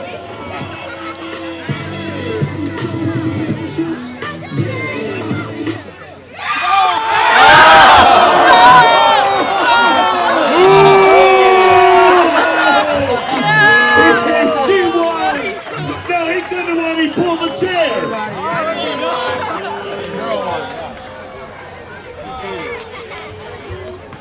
All right, good fun. Way to go, guys.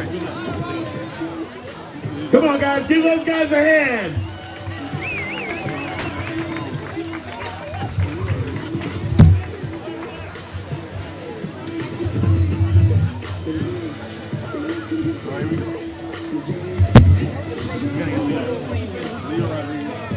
Batter number 11, Leo Rodriguez. All right, here's Leo Rodriguez to start things off for the Diamonds.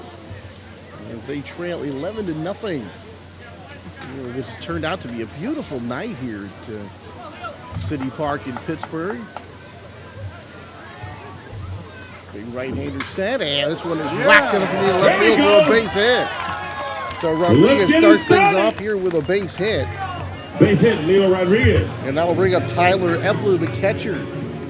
Batter number 10, the catcher, Tyler Epler. The Diamonds. Let's go, Diamonds! They can put up a big crooked number here and creep back into this one. They trail 11-0. 11 runs, 12 hits, no errors so far for the Pacifics. No runs, 3 hits, and they had actually 4 errors. They took one off the board, apparently, for the Diamonds.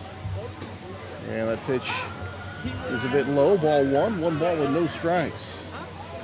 So Epler trying to keep things going, and then he'll turn the batting order back over to Scott David, the leadoff hitter. Epler waits.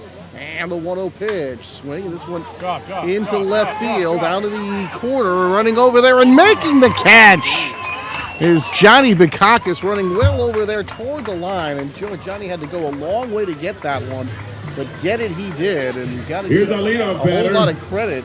Number 24, the second baseman. Very good defense here tonight. David. Chased a couple of balls down in the outfield and turned a double play, the 4-6-3. They've pretty much done everything right so far here tonight. And a big reason with that pitching and defense why they lead at 11-0. 1 on, 1 out for Scott David. Left-handed batter waits, takes low, ball 1 ball and no strikes. So a crooked number in the first, crooked number in the fourth, and they added 1 in the fifth.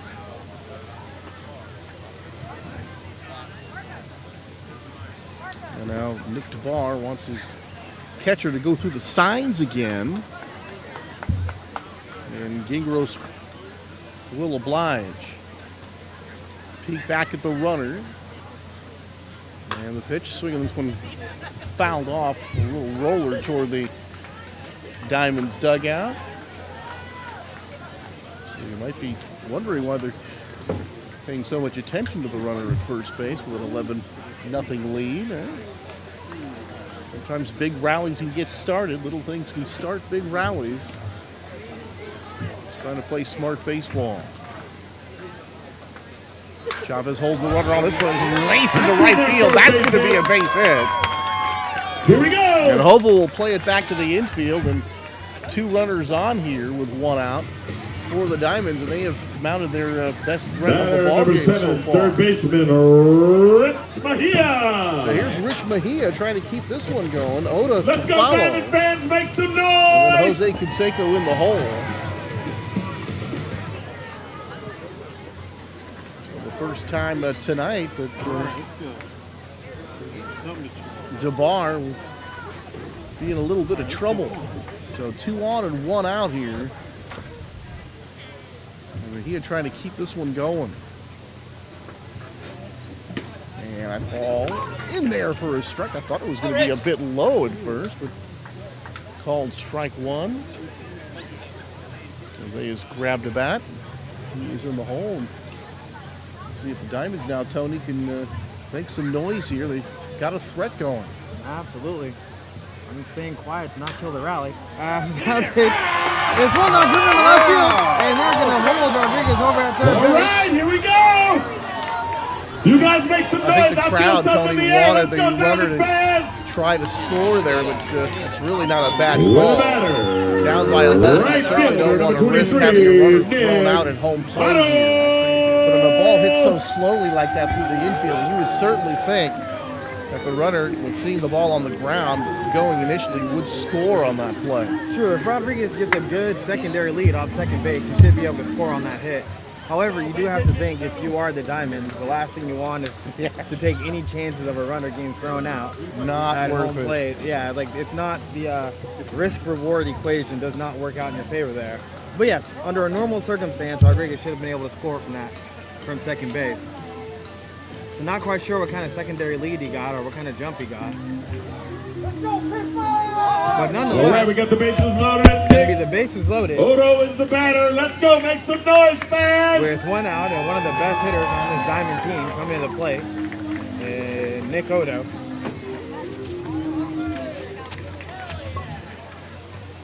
And this is the third time around for these guys, Tony. And statistics always show about how good a pitcher is. Not nearly as good after that second time around. And after the first two at-bats, you've seen everything he has to offer.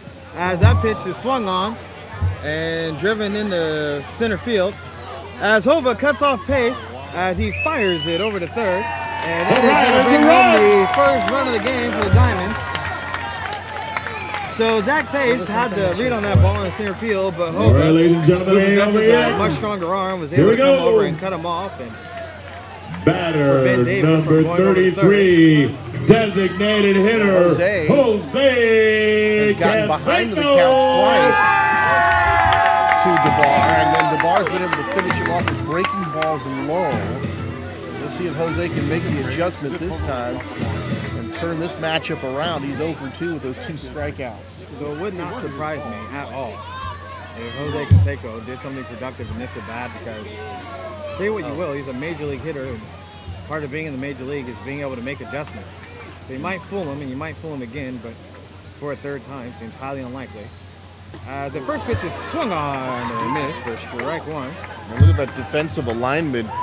Johnny Bukakis out there in left field, giving Jose a whole bunch of room down the line there in left field. So if Jose's able to pull this one, they can run all night.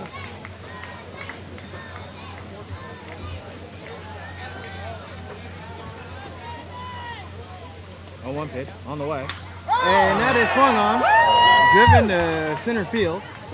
As Pace is underneath it and makes the catch. So Jose got underneath that one. And that is going to do it here in the bottom half of the 6th inning. So as Jose checks his bat, the Diamonds push across the run on a couple hits with 2 left. And after 6 full, it is All right, folks, we 11-1. cruise on into the top of the 7th inning. We put a little dent in this thing, but there's still some baseball to play. Here goes the wheelbarrow race, guys. So who are the guys you like watching now play? Let's go, fellas. Who are the guys I like watching now? Well, I'm a big Clayton Kershaw guy. He's not having a great year this season. All right, your attention down the first base line. Good play. Here I mean, I comes guess the wheelbarrow race. the guy from the Are you Nationals, his ready? name escapes me Hold right on, now. we got He's a couple Bryce more Harper? contestants. Bryce Harper's having Are you ready? a great up-and-coming player. There and back. And of On your course, mark. Jock Peterson of the Hit, Dodgers. Go! You love those Dodger guys. Well, I'll tell you though, like Oral Hershiser said it best a couple of days ago after Peterson made yet another great play in center field. He's made several, and he says, you know, the last several years the Dodgers have had guys that have played center field. Now we have a center fielder, and he was absolutely right. The first step is really good. The angle to the ball is really good, and there's been a few times where it's like the ball gets hit, All right, and they've in and already out, shown the one of high our shot to give sponsors. you the There you go. alignment, right? No And coupons you're like, for In-N-Out you kind of Burger. work it out real quick in your mind, like there's no way he's going to catch that ball, and then he goes out and he catches it. Yeah. You know, No. and then he hits for power, and he can run, and Yeah. he's a blonde guy, young, and he kind of looks like Mickey Mantle. Okay, I wouldn't go Mickey Mantle. No, I mean, I'm not. Yeah, but looks the wise. look, Now and play pitching center for the field. Diamonds, Yeah, number 27, no, I completely agree with that. I think Trout actually looks more like Mickey Mantle to me, to be honest. Well, Mike, Ladies and gentlemen, we'll and be he has right just back here proven tomorrow that night. guy is just seriously 5 o'clock, the awesome. home Don't run watch too derby. many. I do have the Major League Baseball package, So so come I on do get out, to ladies watch and gentlemen, a lot of and be a players part of flip what's around. happening here And, you know, with your actually, I've been Pittsburg Diamonds. watching Jose the Cubs a Canseco little will be bit. right back with us tomorrow. It's been a and million years Thursday. since they haven't been good for a He and some of the other they've been in the Diamond playoffs a few players years will ago. It hasn't be been that long, in this It's been home mostly run bad. derby. but it's been a lot more bad than good. And help me out again. They're a young guy from San Diego. Chris Bryant. Chris Jay- Bryant Jay is a Amador is the very, catcher. very good player. Yes. really starting to pick it up, hitting more home Batter runs. number 12. A lot of guys are Danny certainly worth Gonzalez. watching. So as you get ready to kick things off here in the top half of the 7th inning, Danny Gonzalez steps in. Gonzalez has doubled, grounded out and struck out, so 1 for 3 on the night. As the righty for the Diamonds kicks and throws in a fastball that misses outside. So that's going to even things up. 1 ball and 1 strike. So Clint mound zone on the mound for the Diamonds. As that is a fastball that misses high, 2 balls and 1 strike. So man zone making his 10th appearance, has pitched 11 in the 3rd inning. 3.1 ERA, one of the more dependable arms out of this bullpen. As that is a fastball that misses, low and outside. So 3 balls, 1 strike. As Manzo trying to keep the deficit where it is. Gonzalez just trying to get on base. As the 3-1 pitch is on the way. And that is in there for a strike. So 3 balls, 2 strikes. As Manzo trying to get the inning off on the right note. 3-2 pitch on the way. And that is swung on and a bloop to center field. Battle comes in and he makes the catch. Tim Battle with the catch. Manzo getting his inning started off right, getting that first hitter out. Always a good sign. And a much Batter number needed 7, one. third baseman, Adrian Martinez. It was so hot earlier. 1 down. Now the sun has gone We're down. at the top of the 7th inning. Turned out to be a very cool night here in Pittsburgh. Absolutely, another gorgeous night here at City Park Field. As the first pitch, Kind of a nice night to be in the Adrian backyard, Martinez. listening to your radio, listening to the Diamonds game on the radio, having a glass of lemonade, swinging in your hammock. there you go. As the 0-1 is swung on, it missed for strike 2. As Manzo. Cowboy Monzo, let's go, baby. Let's go, way as ahead, Martinez let's go. Behind the count, no balls and 2 strikes. You guys got rosters over here. Well, our rosters No are all balls, online. 2 strikes, The pitch on the way. website's currently As a says it's fastball misses high and outside. So Manzo Wait, hold on. possesses a very good fastball. No, And has learned to locate it better and better as the season's gone along. PDBaseball.com. Yeah. Yeah, that's 1-2 pitch on the way. Oh, Swing and a miss for strike 3. It's definitely working. We've been using it all night. PDBaseball.com. Great start, first 2 men out. First thing that comes up on the Little fly ball to center, now a strikeout here. Both teams' website, they're gone. Got it. Manzo looking very strong out of the bullpen. I talked to them. Yeah, nothing wrong with the velocity on some of these pitchers. Huh? Everybody seems to throw hard. You ever notice that around the major leagues? they're all too? very quick on Especially when they go to the bullpen these days. Everybody's coming out of there throwing 95. I don't remember that when I was younger. I remember a lot more guys, relying on stuff rather than just power. In that way, the game has seemed to change over the last decade or so. As the 0-1 pitch to Kiriakos misses outside, 1 ball and 1 strike. Well, pitching is definitely ahead of the hitting these days. Pitching mechanics have become more refined, and guys are worried more about pumping up a radar gun and actually learning how to pitch.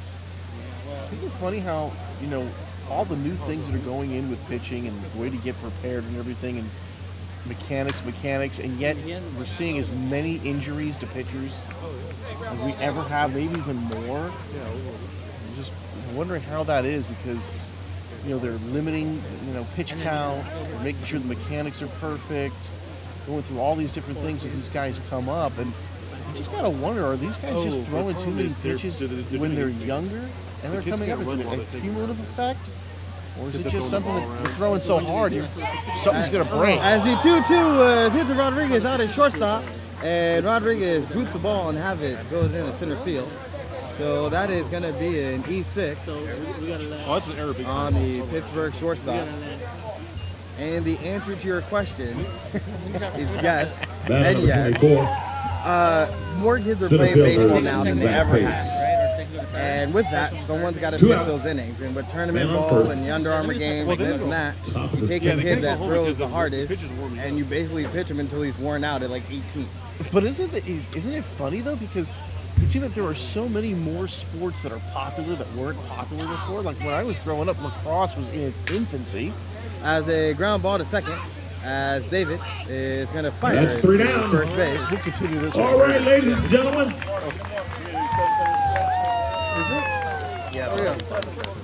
We're in the bottom of the 7th inning. First thing we're going to do, we're going to get your tickets out for this autographed Jose Canseco Aaron Miles ball. Well, while the kids run around, Get your tickets out for will Jose explain Canseco. why Oh, some those of kids them are are running getting the base. Let's Yeah, cheer them right. So on. basically what you have Uh-oh, hit is somebody from the rear. a system where like That's more one. kids are playing baseball than Keep they ever going, have. guys. And more kids are throwing harder than they ever this have. is Well, the All human arm is right. not meant to throw 96 miles an hour Okay, he sees a kid for right years and years and years, hundreds and hundreds of times. So All people right, break folks. because the human body, as great Get as it your is, tickets has out limits. And for what you this have autographed ball by are a lot Jose of coaches Canseco that are and more Aaron concerned Miles. about winning than protecting the young arms. interesting. For example, Two a Major couple League years ago, World this is probably Series around champions. 2010, the University of Texas So it'll be a nice is in the keepsake College for you. World Series. They have a young phenom named Here's Austin the Wood. numbers. Phenom is probably a little bit 3, strong, very good pitcher, 1, definite pro career. 8, So Austin Wood in 2, the College World Series 1, throws 5. 13 innings. About, 3-1, if you had to guess, 8-2, 200 pitches. 1-5. Come and get your autographed So you ball take by your Jose prime. Canseco. Right. I mean, and it's basically our like skipper, abuse. Aaron You know? Miles. So Austin Wood, Hey, get you know, your they win the stretch on game. So for the hooray, 7th inning Texas stretch. goes on to the next round. Go down and But visit Austin Wood is out of snack baseball bar. by Get 24. yourself some of those triple chocolate You know, chip cookies. so some that's pizza. what's going on. And to Somebody get support drafted the now, Valley to be Foundation. honest, it used to be if you threw 90, See that was these a big folks deal. for the Brentwood Blast If you threw Baseball 90, you were like Fundraiser. a guy. Right. Now, if you 25, throw 26, 90 through the 27, right 28. That's a side, very average run-of-the-mill fastball. And make sure you pick and up so, some as a Skittles. result, young kids that go off to showcases and Did things anybody like win that ball? are more concerned with lighting up a radar gun than they We're are gonna actually announce like another learning number. how to pitch and learning how to mix Okay, speeds. yeah, I and gotta carry actually it. pitching. You just have a bunch of guys that throw really, really hard because it looks cool. And I would also say to that too. I'm going to announce it one more fall time. into that 3, mode 1, where 8, 2, why 1, work on 5. your stuff when I can just overpower somebody? Exactly. It takes less effort. Okay, Daniel, I need another number. Nobody's got it. Create more pitches. Exactly. Which is really cool until you hit like double A, and then you can't locate a fastball and you get hammered. Right, and also too, Batter number a lot of 5. those guys by then, not even guys right here, Mike Taylor. 94, 95 mile an hour fastball, if they know it's coming, it's in the wheelhouse, they're going to hit it. So leading things off, you're in the home half of the 7th inning, Mike Taylor. As Taylor singled in his last at bat, blew out in his first at bat, so 1 for 2 on the evening. First pitch on the way. It swung on and fouled back. Still Taylor, with a good healthy rip at that swing. Finds himself behind the count, no balls and 1 strike. At least the Diamonds got off snide with that sacrifice fly in that last frame to get on the board. See if they can put up a couple of crooked numbers here. As the 0-1 pitch on the way, Taylor moves out of the way of that fastball. 1 ball and 1 strike.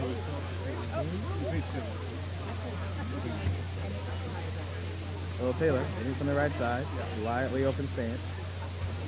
Hands right above his head. Has the pitch on the way. And that is swung on and a ground ball down the third base line. As Taylor finds himself behind the count. 1 ball and 2 strikes. He employs that unusual bat waggle where that the barrel comes out in front of his right shoulder. And it waggles around. A little bit like Gary Sheffield, if you remember Gary. Absolutely. Fine career, but Gary's was probably a little more straight at the pitcher. And a swing, get a miss for strike 3. As Taylor waves out a ball in the dirt for the first out in the home half of the 7th inning. Batter number 21. Center fielder, Tim Battle. And Nick DeBar pitching as well as he is, Tony. Looking to maybe get a complete game here. Got a couple innings to go, but you look at the pitching stats for the Diamonds. They do not have a complete game so far this year, so still pretty special no matter what level they get a complete game. As the first pitch of battle is swung on and fouled out of play. And you got to believe DeBar was pumped up for this start. He's got a full house, facing a former major leaguer. brought his good stuff with him to the yard tonight. He sure did. He's been good right from the opening hitter of the game till now. He was in trouble a little bit in that last inning, but when you end up giving up the only run is on a sac fly, usually says you're doing well. And the 0-1 to battle is swung on and foul back and out of play. You've given up one run going in your 7th inning of work. You're having a good night. And Bar is definitely having a good one out there on the mound as he rubs up a baseball. And they've obviously supported him with plenty of offense, and they've supported him with some good defense at times too. Been certainly a complete game for the Pacifics here tonight. So no balls, 2 strike, pitch on the way, and a good take by Battle, as that was an off-speed pitch in the dirt. He was able to lay off. The Battle trying to climb his way back into this at-bat. Behind the count, 1 ball and 2 strikes. Battle hitting from the right side. Pitch on the way. And another off-speed pitch in the dirt. So a good job by Battle. He's been able to even up this count. 2 balls and 2 strikes. I thought you were going to say he's battled his way back, but thank you for not saying that. So 2 balls, 2 strikes, 1 out. And he has to move out of the way of that pitch. As the Bar came inside with the fastball. And when the ball's coming that hard, there's no such thing as taking one for the team, especially when you're down with as many as the Diamonds are down. Save the body. So 3 balls, 2 strikes as Battles worked his way back.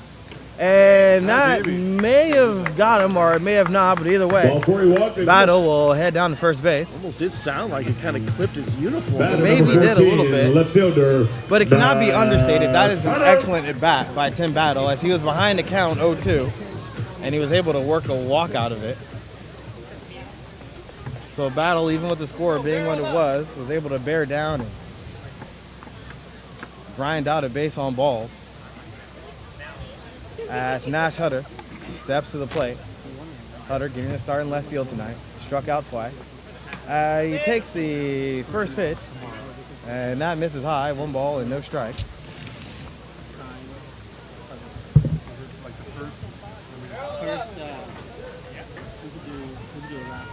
So 1 ball, no strikes. His Battle takes his lead off first.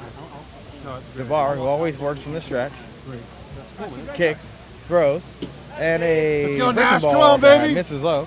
2 balls and no strikes. So Hutter, an ex-member of the Atlanta Braves organization,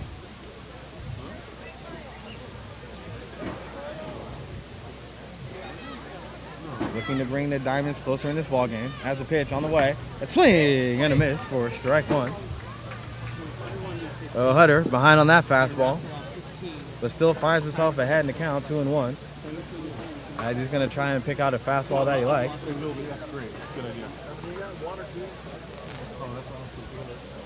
Well, 2 balls, 1 strike, 1 out. Runner on first. Pitch on the way. And that is swung on, and that is going to be dumped over the shortstop's head. And Nash Hutter checks in with the base hit to keep the line moving. So a good piece of hitting by Nash Hutter right there. Yeah, just got the bat on the ball enough and just strong enough to muscle it over the shortstop's head. And the Diamonds will take it. They've got something brewing here with 1 out and 2 on. The 7th inning magic here upcoming here possibly for Pittsburgh. So the magic on the mound might be starting to wear off just a little bit for Nick DeBar on the night, as he's allowed back-to-back base runners here in the bottom half of the 7th. And I would not be surprised to see that Pacific bullpen starting to get cranked up in short order. Last call for your brewskis. Yeah, we look pretty quiet down there so far. Big lead. I guess, Batter number 11, the shortstop, Leo Rodriguez. Not really sure about the pitch count situation or how they actually handle that, but so far nobody's stirring down in the Pacific's bullpen. So runner on first and second, 1 out, as Leo Rodriguez steps to the plate. First pitch on the way, swung on and fouled out of play. So Rodriguez, first pitch swinging as he fouls one off. So the game plan for DeBar on the mound is very simple. He wants to try and keep the ball down to induce a double play to get himself back in the dugout. So we'll see if Rodriguez can make him get the ball up to try and drive something in the gap and cut into this 11-1 deficit. The 0-1 pitch on the way. And that is swung on and a fly ball to right field. Hova has a beat on it and he makes the catch. Battle is going to take off at third base and he is in with a feet first slide. So Rodriguez slides out as Battle makes his way up to third. And that is going to be the second out of the inning. Batter number 9, the catcher, Jay When he's been in trouble a couple Armendral. times these last few innings, he's been able to induce those fly balls. So he's able to make good pitches when he's had to keep the Diamonds from stringing together too many hits. Now he's just 1 out away from getting out of this one unscathed again. So with 2 outs, standing in his way is going to be the catcher, newly inserted into the game, Jake Armendral. I know. So Armendral checks in, hitting from the right side. Runners on the corners. First pitch. And that is taken for a strike right on the outside corner. So 0-1 to the Pittsburgh backstop. Newly entered into the ball game. So Pittsburgh in desperate need of a hit as Armendral calls time.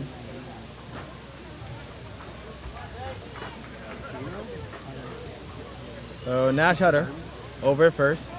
Tim Battle at third base. Armendral at the plate. Pitch on the way. And it's swung on and fouled back.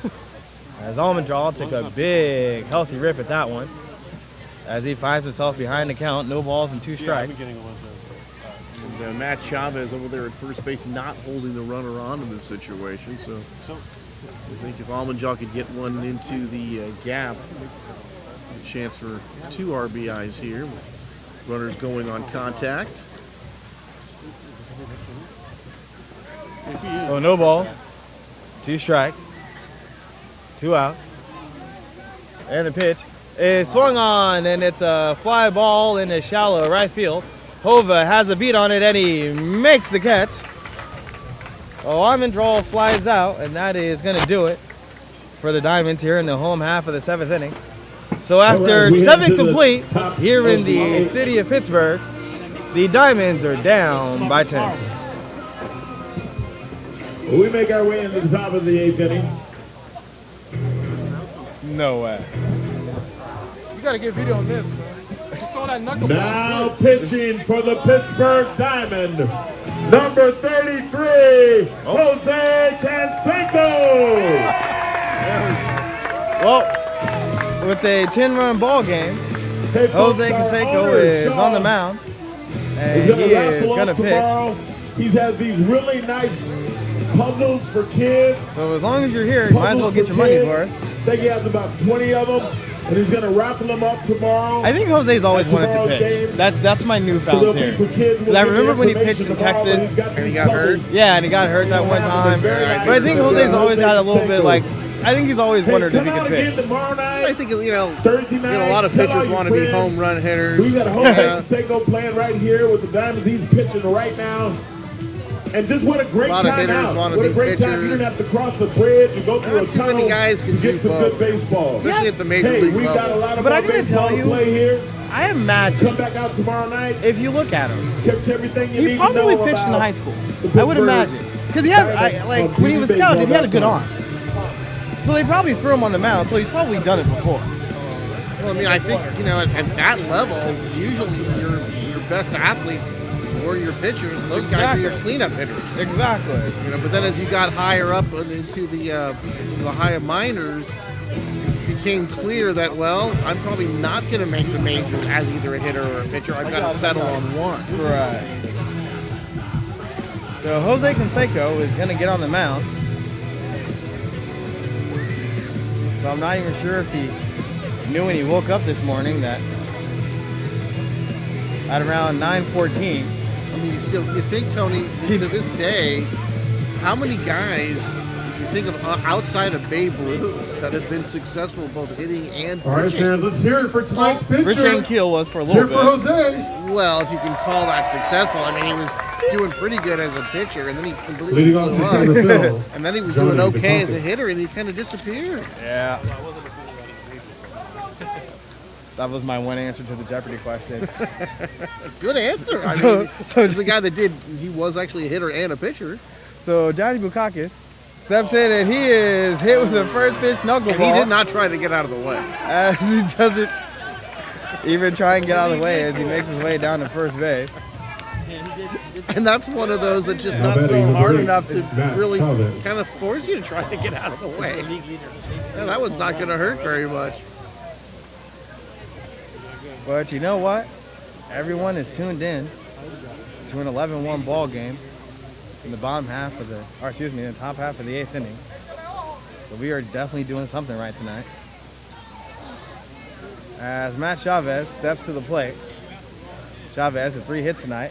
As that pitch is in the dirt, blocked by Almondral, and it's behind the count, 1 ball and no strike. So Jose Canseco on the pitcher's mound. And yes, you heard that correctly. Jose Canseco on the pitcher's mound behind the Let's count. go, baby. What do you say here? 1 ball and no We say strike. 3-3. And the pitch on the way, and that misses outside. 2 balls and no strike. It has an odd delivery, and he kind of almost short arms the ball a little bit. Looks completely different to me than when he's actually, in the old days, when he was actually throwing from the outfield. So Almondral not exactly putting down signs. Yeah! Putting his glove down as Canseco pours in a strike for the first time tonight. And listen to the crowd reaction when Jose either swings and misses or just throws a strike. I mean, All he the gets big cameras are out reactions and all here. the iPhones are on. As Canseco behind the count, 2 balls and 1 strike. Chavez at the plate as he has to move out of the way of that one. 3 balls and 1 strike. So Canseco rubbing up a baseball.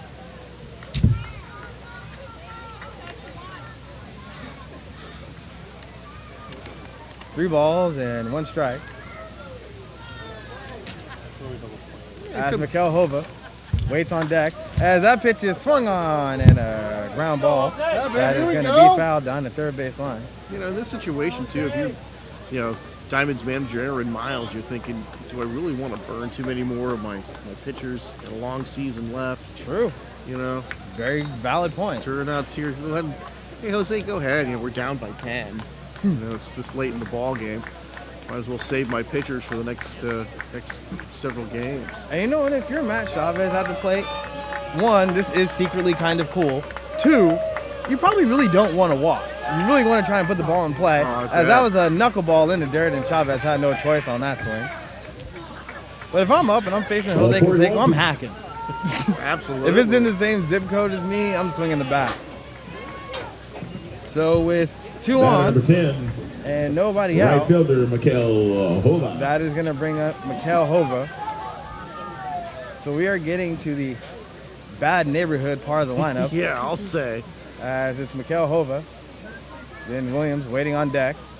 As the first pitch is a fastball that misses on the outside, 1-0. And Hova showed that ability to hit that mid-90s fastball with authority here tonight. Yes, no, if it's in the zip code, Hova swinging.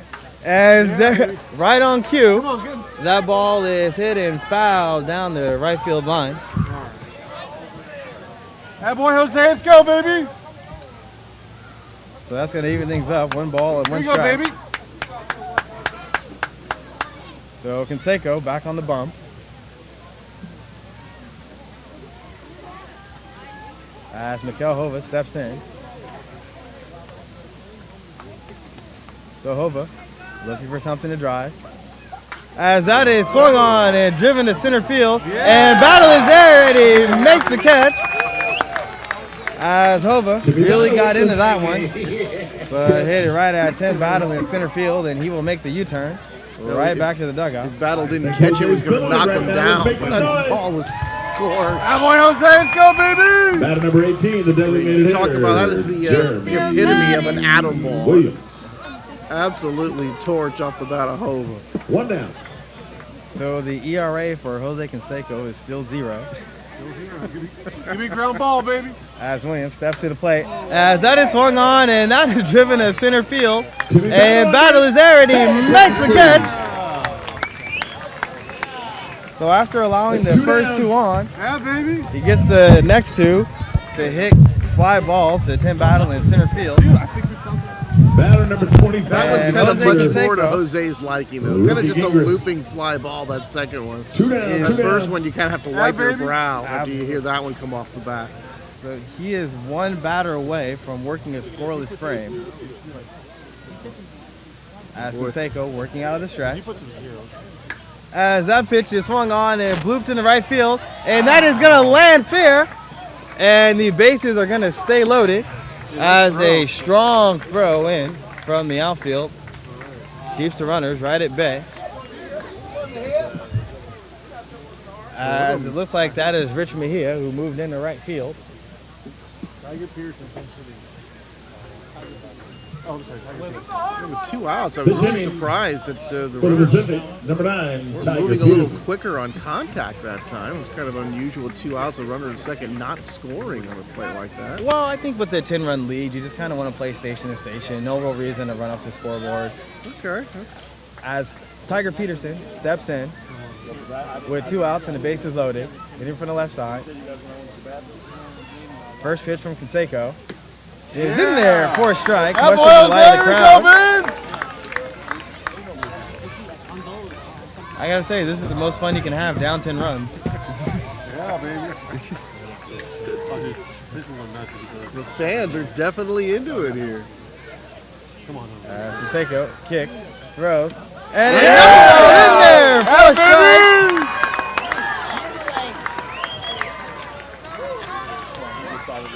Oh, dude, we got this. So Jose Canseco, John playing like the whole money. with the bases loaded, 1 strike away from getting out of the inning. As the crowd chants, Jose, Jose.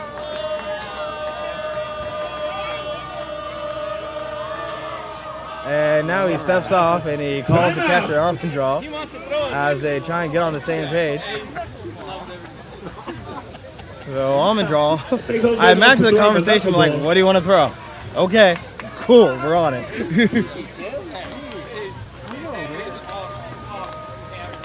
Come on, baby.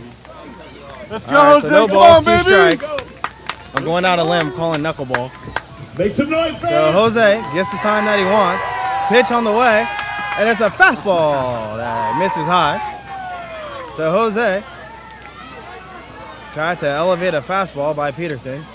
Peterson wasn't biting. Well, 1 ball and 2 strikes. Come on, baby. So if Jose can get out of this, expect the crowd to go wild. 1-2 on the way, and the knuckleball!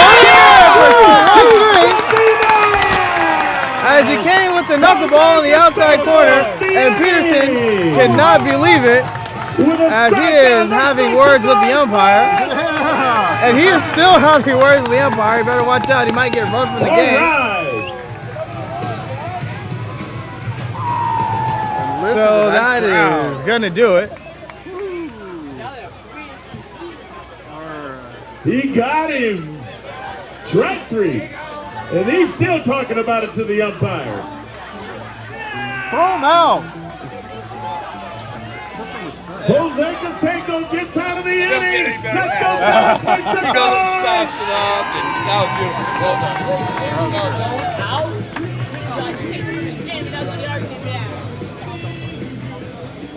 That pitch missed by a mile. All right, So folks, we Canseco, are on the bottom of the 8th Canseco, inning. as he was coming off the mound, We want to was kind of invite you out motioning with again his tomorrow hands. night as well, guys. We're going to be right back here at City I think Park. it's the motion Our that he made. weather's going to be nice. You know Hands what? far apart, made that motion. When you've been in the big leagues, you We get that wanna call. support all of these Sorry, folks Mr. that come Peterson, out. you're up The 10. Ballot Calm down. Go back to Foundation, the the dugout. Brentwood And those Flag, Braves pictures in the 90s used to get that one Lottery. half a foot outside all the time. West Coast signs and banners. Little I know how J's, great those Phil guys Cameron, were, but Lord, the half latest a design, foot? Rise and Rise, Steeltown Coffee, In-N-Out Burger, Red's Barbershop, New Mecca Cafe, and Creation Bistro. Thanks to our host families. Thanks to people who care. Thanks to all the people that work the snack bar to make everything nice for you. Keep coming out. We want you to be a part of this team and the direction that it's going. Your Pittsburgh Diamonds.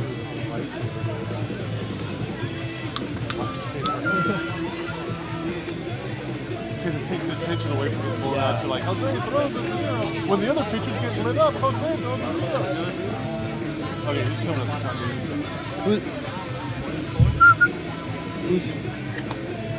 Okay, in the ninth inning, we've got 2 adults that want to do a dance contest. Oh, never mind. I thought they brought somebody else for an out. In-N-Out Burger coupon. So if anybody else wants to get their groove on, see Daniel over here by the announcer's booth that we'll get you out there and you can come and shake your groove thing.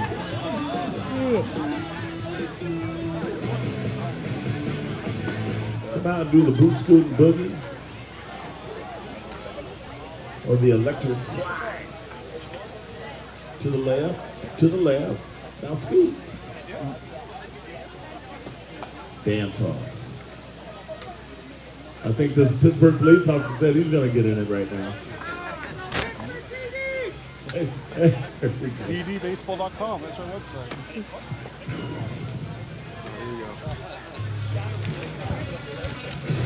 Batter number 24, second baseman, Scott David. So Scott David steps in to lead things off here in the home half of the 8th inning.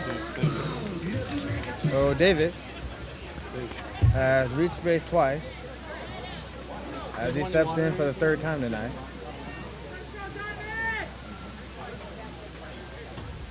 So Nick DeBar still out there on the mound.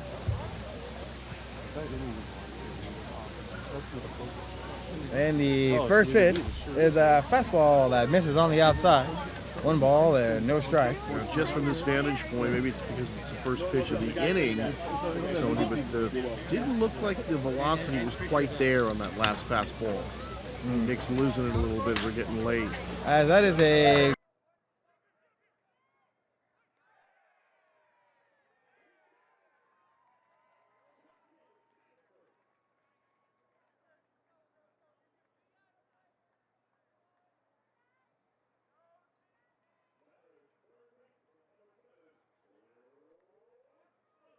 on the line as he checks in with his 3rd hit of the night. They're able to get out of the box really well, and that swing kind of takes his momentum toward first base, able to beat that one out. And you look down at the bullpen over there for the Pacifics, and they have gotten the bullpen fired up now. As the first pitch in the hit is swung on and foul back and out of play. And that is a testament to Scott David that he's still running hard out of the box. Down 10, the bottom of the 8th inning, shows a lot of heart and resilience. And one thing about hitters, Tony, is you want your numbers all the time.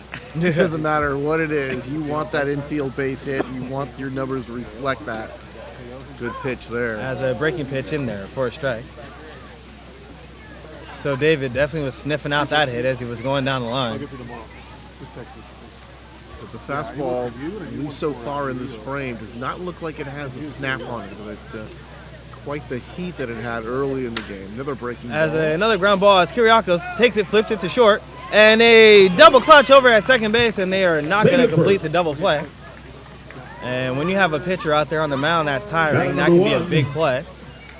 Yahoo Gaspar. Kiriakos just couldn't get the ball quite out of his glove or something. It looked like he took that a little bit of that side crow hop almost as he was trying to find that ball in the glove, and by the time he did, the opportunity for the double play was gone. And of course, you know the crowd wants to see Jose bat in this inning against the bar. So Jas Gaspar comes in as he takes his first at bat, and that is a ground ball down at third base line. And that might be a broken bat for Gaspar, and indeed it is, as he makes a long, slow walk back to the dugout to try and pick out another one.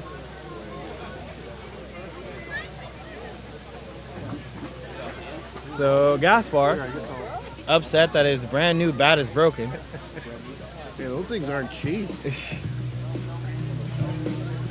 That's why I always have a rule. You never spend more than $30 for a bat because they always break. Just get them in bulk.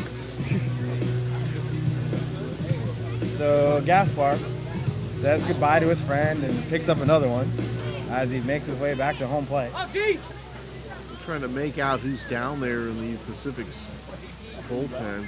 Looks- Been able to get a number out there. Looks like number 32, Cody Allen.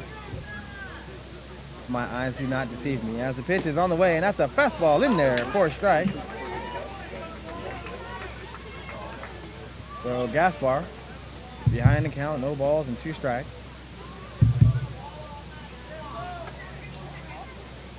As the bar on the mound. Now the righty kicks, throws, it's swing and a foul ball. That boy Gaspar, let's go, baby! And the count remains no balls and 2 strikes.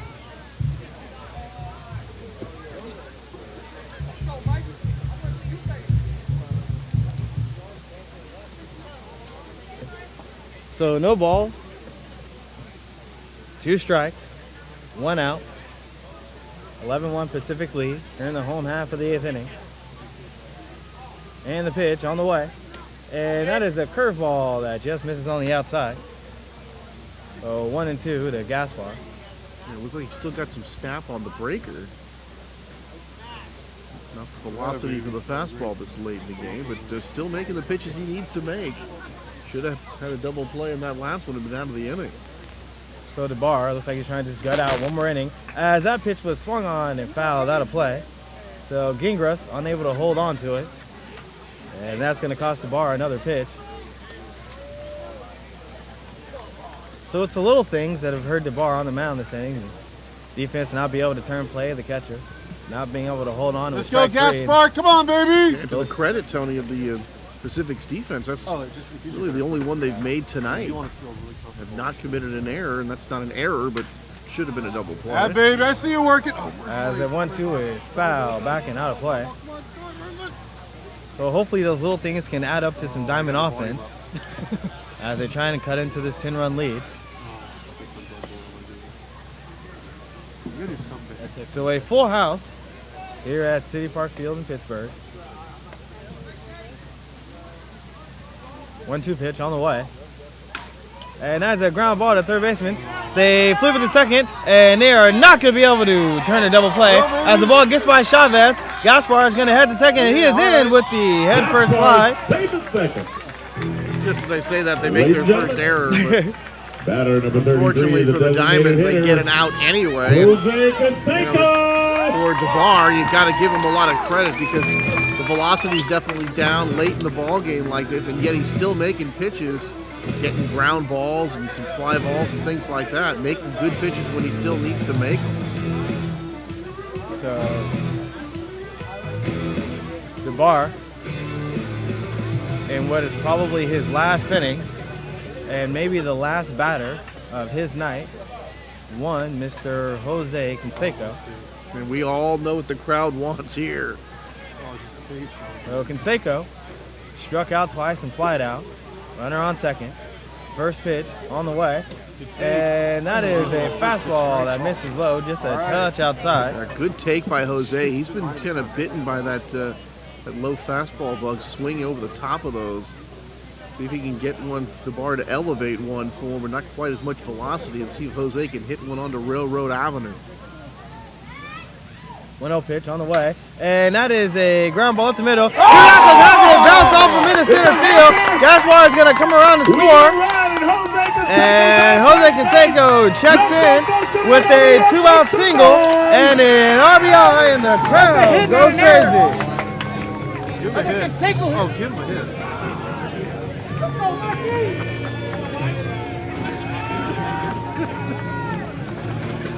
Boy, whatever Jose does tonight, Tony, the crowd loves it, no matter what it is. Baseman, Mike Taylor. No, the thing is, So as Mike Taylor checks in at the plate, I think everyone in the crowd got to relive their childhood for a couple of minutes. because like they're up closer to the speakers, we're down here.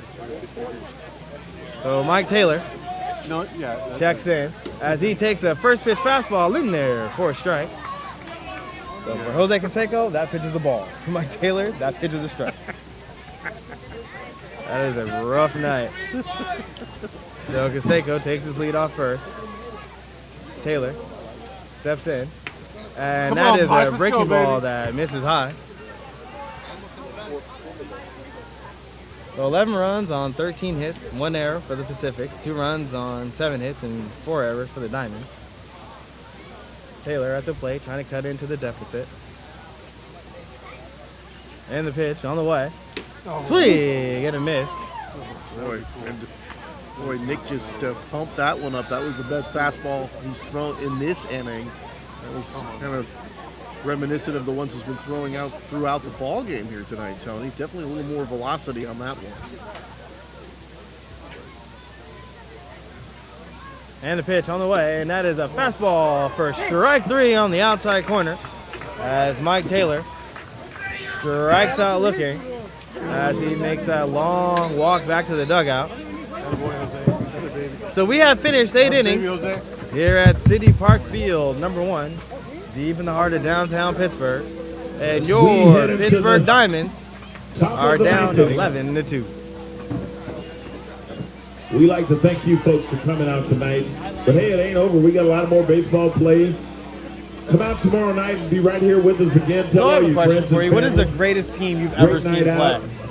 In all your years ever of seen play. I think he's still pitching. All right. Well, I was going to say, the year now is escaping me. What was the year that the Mariners won 106 and got bounced in the first round? I think that was 99. Because they were so awesome that year. And I was always a big fan of Ken Griffey Jr. and I was Edgar Martinez was such a great hitter. You know, but when you get bounced in the first round, you can't be considered one of the greatest teams. But they were really awesome that year. And for those that listening that don't know, the Mariners won 116 games that year. Was it that many? Yeah, it was that. It was either 116 or 112.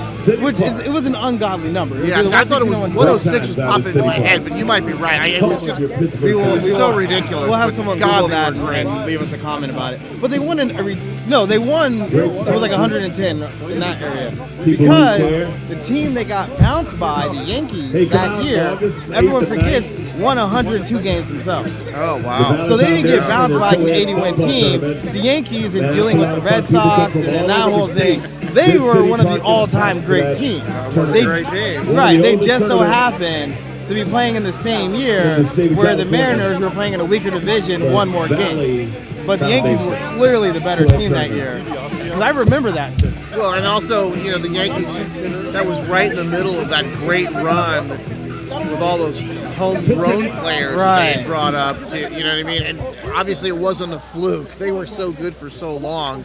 They were obviously better than the Mariners. But I just remember that year always stuck out in my head and going, wow, they lost in the first round. Yeah. Brutal. So Chris DiBiase, who played for Pittsburgh last year, stepped in against Jose Canseco as a knuckleball. You know, Tony, you want to talk about great teams. You look out there in Jose and you look at those late 80s and early 90s A's teams. Yeah. Unfortunately, when you win 3 pennants, you got to win more than one World Series to be remembered as a great team. You know, it was funny because that was actually what I was just thinking about. Like when I was a kid, first starting to watch baseball, I remember the A's used to come on Channel 36, like KICU. Right. And I remember I hated them when I was a kid because they were so good and they would never lose. As that pitch runs in and nails DiBiase. So the first pitch don't went charge him. the mound tonight. Yeah, I would not definitely tonight. recommend not doing that as DiBiase gets a chuckle as he heads down to first base. Nobody down. But I remember just the A's never lost. And back when I was a kid, 2. I was a huge Giants fan. Second base. And so I remember when the A's played the Giants in the World Series, and it was, and I can say this years later, it wasn't close. No. That was a blowout. It was one of those interrupted by the earthquake, and the A's completely stopped the Giants that year, and it was just not a, if it wasn't for the earthquake, it truly was not a memorable series. No, and I think the Giants actually lucked out because of the earthquake, because no one remembers how badly they got beaten. Like, everyone was like, oh, it's the year of the earthquake, not the year the A's just destroyed us. There you go, And let's so go, baby. I remember that A's team, and I remember when they played the Reds, like, it was either the following year or the year after, and they got... It was the following year. Right, 90, and I'm thinking, like, oh, the A's are going to win this, and they got swept. You know, it always amazes me how that team only won one World Series. I remember Chris Sabo. With the goggles? I remember he was really good for a few years, and then he kind of dropped off, but in that series he had a big year. As the pitch to Kiriakos. And I remember Jose Rio had a big series, and a big year that year, pitching for Cincinnati. Yeah, Cincinnati was great back then. They had the Nasty Boys. It was Norm Eric Charlton. Davis was a great player in those days. Yeah, baby. You know, it's really funny. It's a lot of people might not know what I'm talking about, but Tim Battle, the center fielder for the Diamonds, has a lot of Eric Davis in it. Like he can hit for power, speed. Doesn't have the arm no one had the overall tools as Canseco. And we do remember there's a ball game going on. It's on the count, 3 balls and 2 strikes. When it's 11-2 in the 9th inning, these things happen. You have conversations when it's 11-2. You just start talking about other things. Yeah, but Eric Davis, if he would have stayed healthy, was 80 runner, 80 arm. As that pitch is fly into right field, and that is caught for the putout. As DiBiase scampers back to first base. But Eric Davis was an absolute tool shed, and if he would have stayed healthy, he would be in the Hall of Fame right now. He had that bad injury in that World Series in '90. I think he lacerated his kidney making a diving catch. Yeah. But man, that guy would have been a monster. As Zach Pace steps in. So Pace has done a good job getting on base all night tonight. Come on, Tim, get there. Yeah! Timmy Battle! Tim Battle coming in and making a sliding catch on his knees to retire Zach Pace. That's 2 down. Great defensive play there in center field. Nicely done by Battle. Batter number 5, left fielder Johnny Bakakis. So everyone remembers when Jose Canseco pitched for Texas and he got hurt. He actually tore his tendon the second pitch of that inning, and he kept throwing, which is a testament to his toughness, as that pitch is swung on and fouled out of play. And he is 1 batter away from pitching 2 scoreless frames here tonight for the Diamonds. People may forget that Jose certainly had his best years with Oakland, but had a big year there in Texas. I think '94. Did he win the MVP in that strike-shortened year, or ended up having quite a lot of home runs before the season was canceled? Yeah. Our boy Jay, good job, baby. That'll always be one of the major what-if seasons in baseball history. We should have some incentive for getting the ball. You know, it's actually really interesting. Better boy 9. The saga of Jose Canseco, because his place in baseball history is undeniable, for good, for bad, for better, for worse. And he very much represents, the game itself. As that pitch is flown to right field and lands out of play. Like, he was good at a time when the game was good, and the way that everything unfolded with the book and the way that, he was kind of laughed at and persecuted by a baseball that really just wasn't ready to hear what he had to say because they didn't like the person delivering. I think when people look back 100 years from now over the history, 3 Kim Burns documentary baseball this from now, I think he's going inning number 14. Let's go, Jay. What do you say, I think baby? he's going to be remembered in a much different way as a guy that actually told the truth and was kind of persecuted. Well, and with all that other stuff, the going out with Madonna and the steroids and all that, the one undeniable thing was he was a truly great player. Yeah. And at one time, because you can win an MVP and still not really be considered one of the best players in the game. Maybe for that season. Right. Dustin Pedroia won the MVP if he's a very good player. Yeah. No question, he won an MVP. He's obviously very good. He won an MVP because nobody else was good that year. But yeah, I know. Well, I wouldn't go that much. But no, I know what you mean. The point is with Jose, it's like LeBron James doesn't win the MVP this year, but he's still regarded as the best player in the league. And that's the kind of another scoreless inning by Jose Canseco as he gets a swing and a miss as he walks off the mound to a standing ovation and a hug to Jay Almondraw. Man, that's great. As Almondraw got the thrill of his life. That was a really cool moment. Brothers still got it. Or even though it's 11-2, the fans are getting their money's worth here tonight with the performance by Jose Canseco. Absolutely. So that looks like Cody Allen is going to step in and try and close things out for the Pacifics. So as we get ready to kick off the home half of the 9th inning. All right, folks, we're in the bottom of the 9th. We are going to have Tim Battle, Nash Hutters, and Leo Rodriguez. As they're going to do battle with the righty, Cody Allen. So getting back to our Jose Canseco conversation. I think there's one thing that needs to be said that hardly ever gets said. There's a lot of guys juicing and, this, that, and the third. There's a lot of guys juicing hitting 250. Like, if you're good, you're good. And how about this, Tony? Look, when you guys go out in the field and they're wearing cleats, and you're not wearing cleats, all right, folks, here we go. You're at a disadvantage. And nobody in the rules are telling you not to, and the owners had to know when they turned a blind eye. Let's stop blaming all these guys. I mean, talking about not letting some of these guys in the Hall of Fame, for me, given that situation, it's hard for me to say no to guys like Barry Bonds. It's just hard to say no to that. I mean, the integrity of the game always comes up with that. But then again, if you're going to be in a situation where you are just not going to take certain things that other people are taking and to be in a disadvantage where there's millions of dollars at stake, and when your team and it's a World Series, it's a little on the line. It's a little bit more complicated than people want to actually give it credit for. And let's be honest, the Hall of Fame isn't like the nice guy award. Like, Ty Cobb is a first ballot Hall of Famer, and he stabbed a guy on the field. He stomped a guy in the stands who was a paraplegic. Yeah. He stomped the guy. And I'm sorry, I know that's not funny, but if that guy's in the Hall of Fame, maybe we should relax. Hey, that guy was a psychotic, and he's in the Hall of Fame. And, I hear a lot of different things about this, but it's just, when you look back on it and go, hey, look, maybe the ownership and the rules should have been quicker to react to what they obviously knew what was going on. Exactly. As Tim Battle steps in to lead off as he hits a fly ball deep to right field, and Hova comes underneath it and makes the catch. So 1 up, 1 down for Tim Battle here in the home half of the 9th inning. Number 2.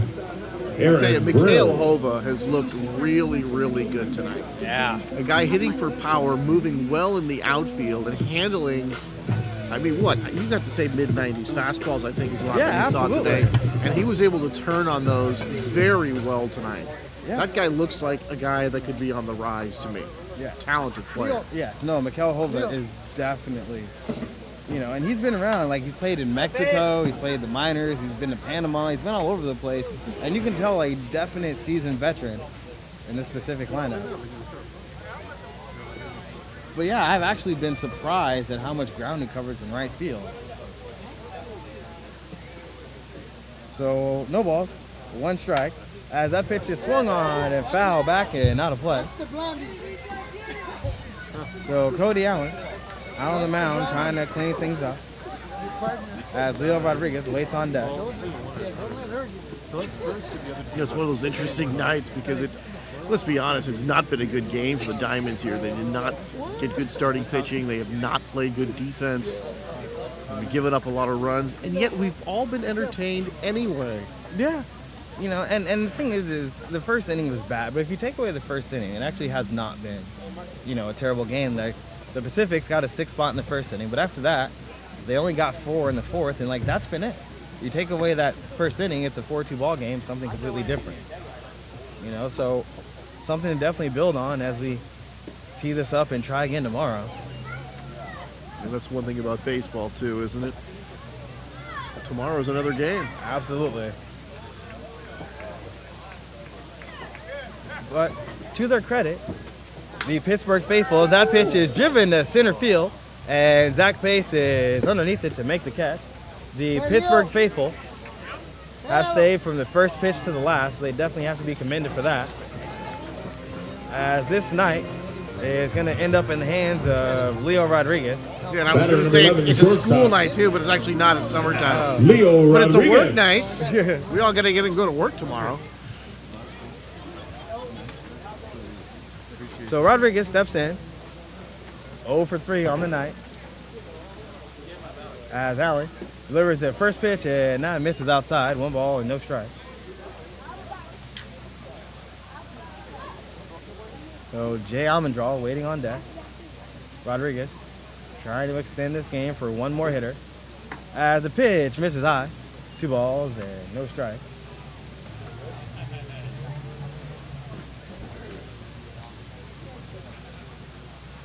So Cody Allen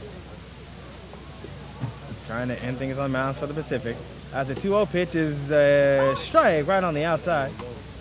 So Rodriguez seemed to think otherwise. 2 balls and 1 strike. 2-1 on the way. And that is a fastball that misses high. Let's go, Leo. What do you say, baby?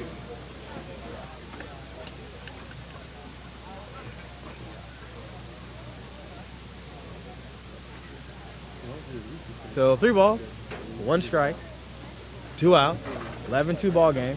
And that pitch is swung on, and that may do it, as it is a lazy fly ball to left fielder. And that is going to end the ball game. We want to thank you so much for coming out and having a So good night. that is going to do it here at City Park Field, number 1. We'll be starting a little early with as the Pacifics jumped out to an early 6-0 lead, and the Diamonds were unable to claw their way back into this game. Thursday is the home run derby.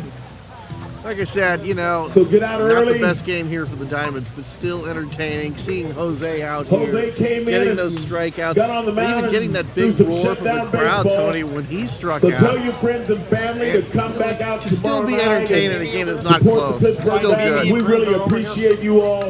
Weather's going to be nice. The field will be nice, and we'll be ready to play. So that is going to do it for us. I am Tony Williams. And gentlemen, thank you on behalf of the Pittsburgh Diamonds and we were very happy we appreciate to bring you another we'll broadcast of Pittsburgh Diamond Baseball.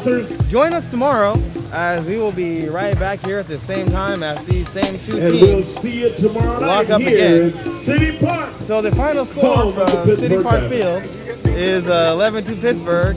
And good night. We will see you tomorrow.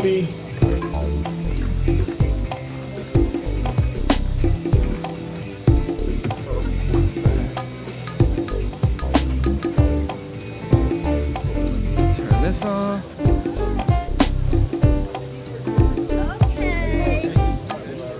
Hey, maybe. The other person want to talk to you.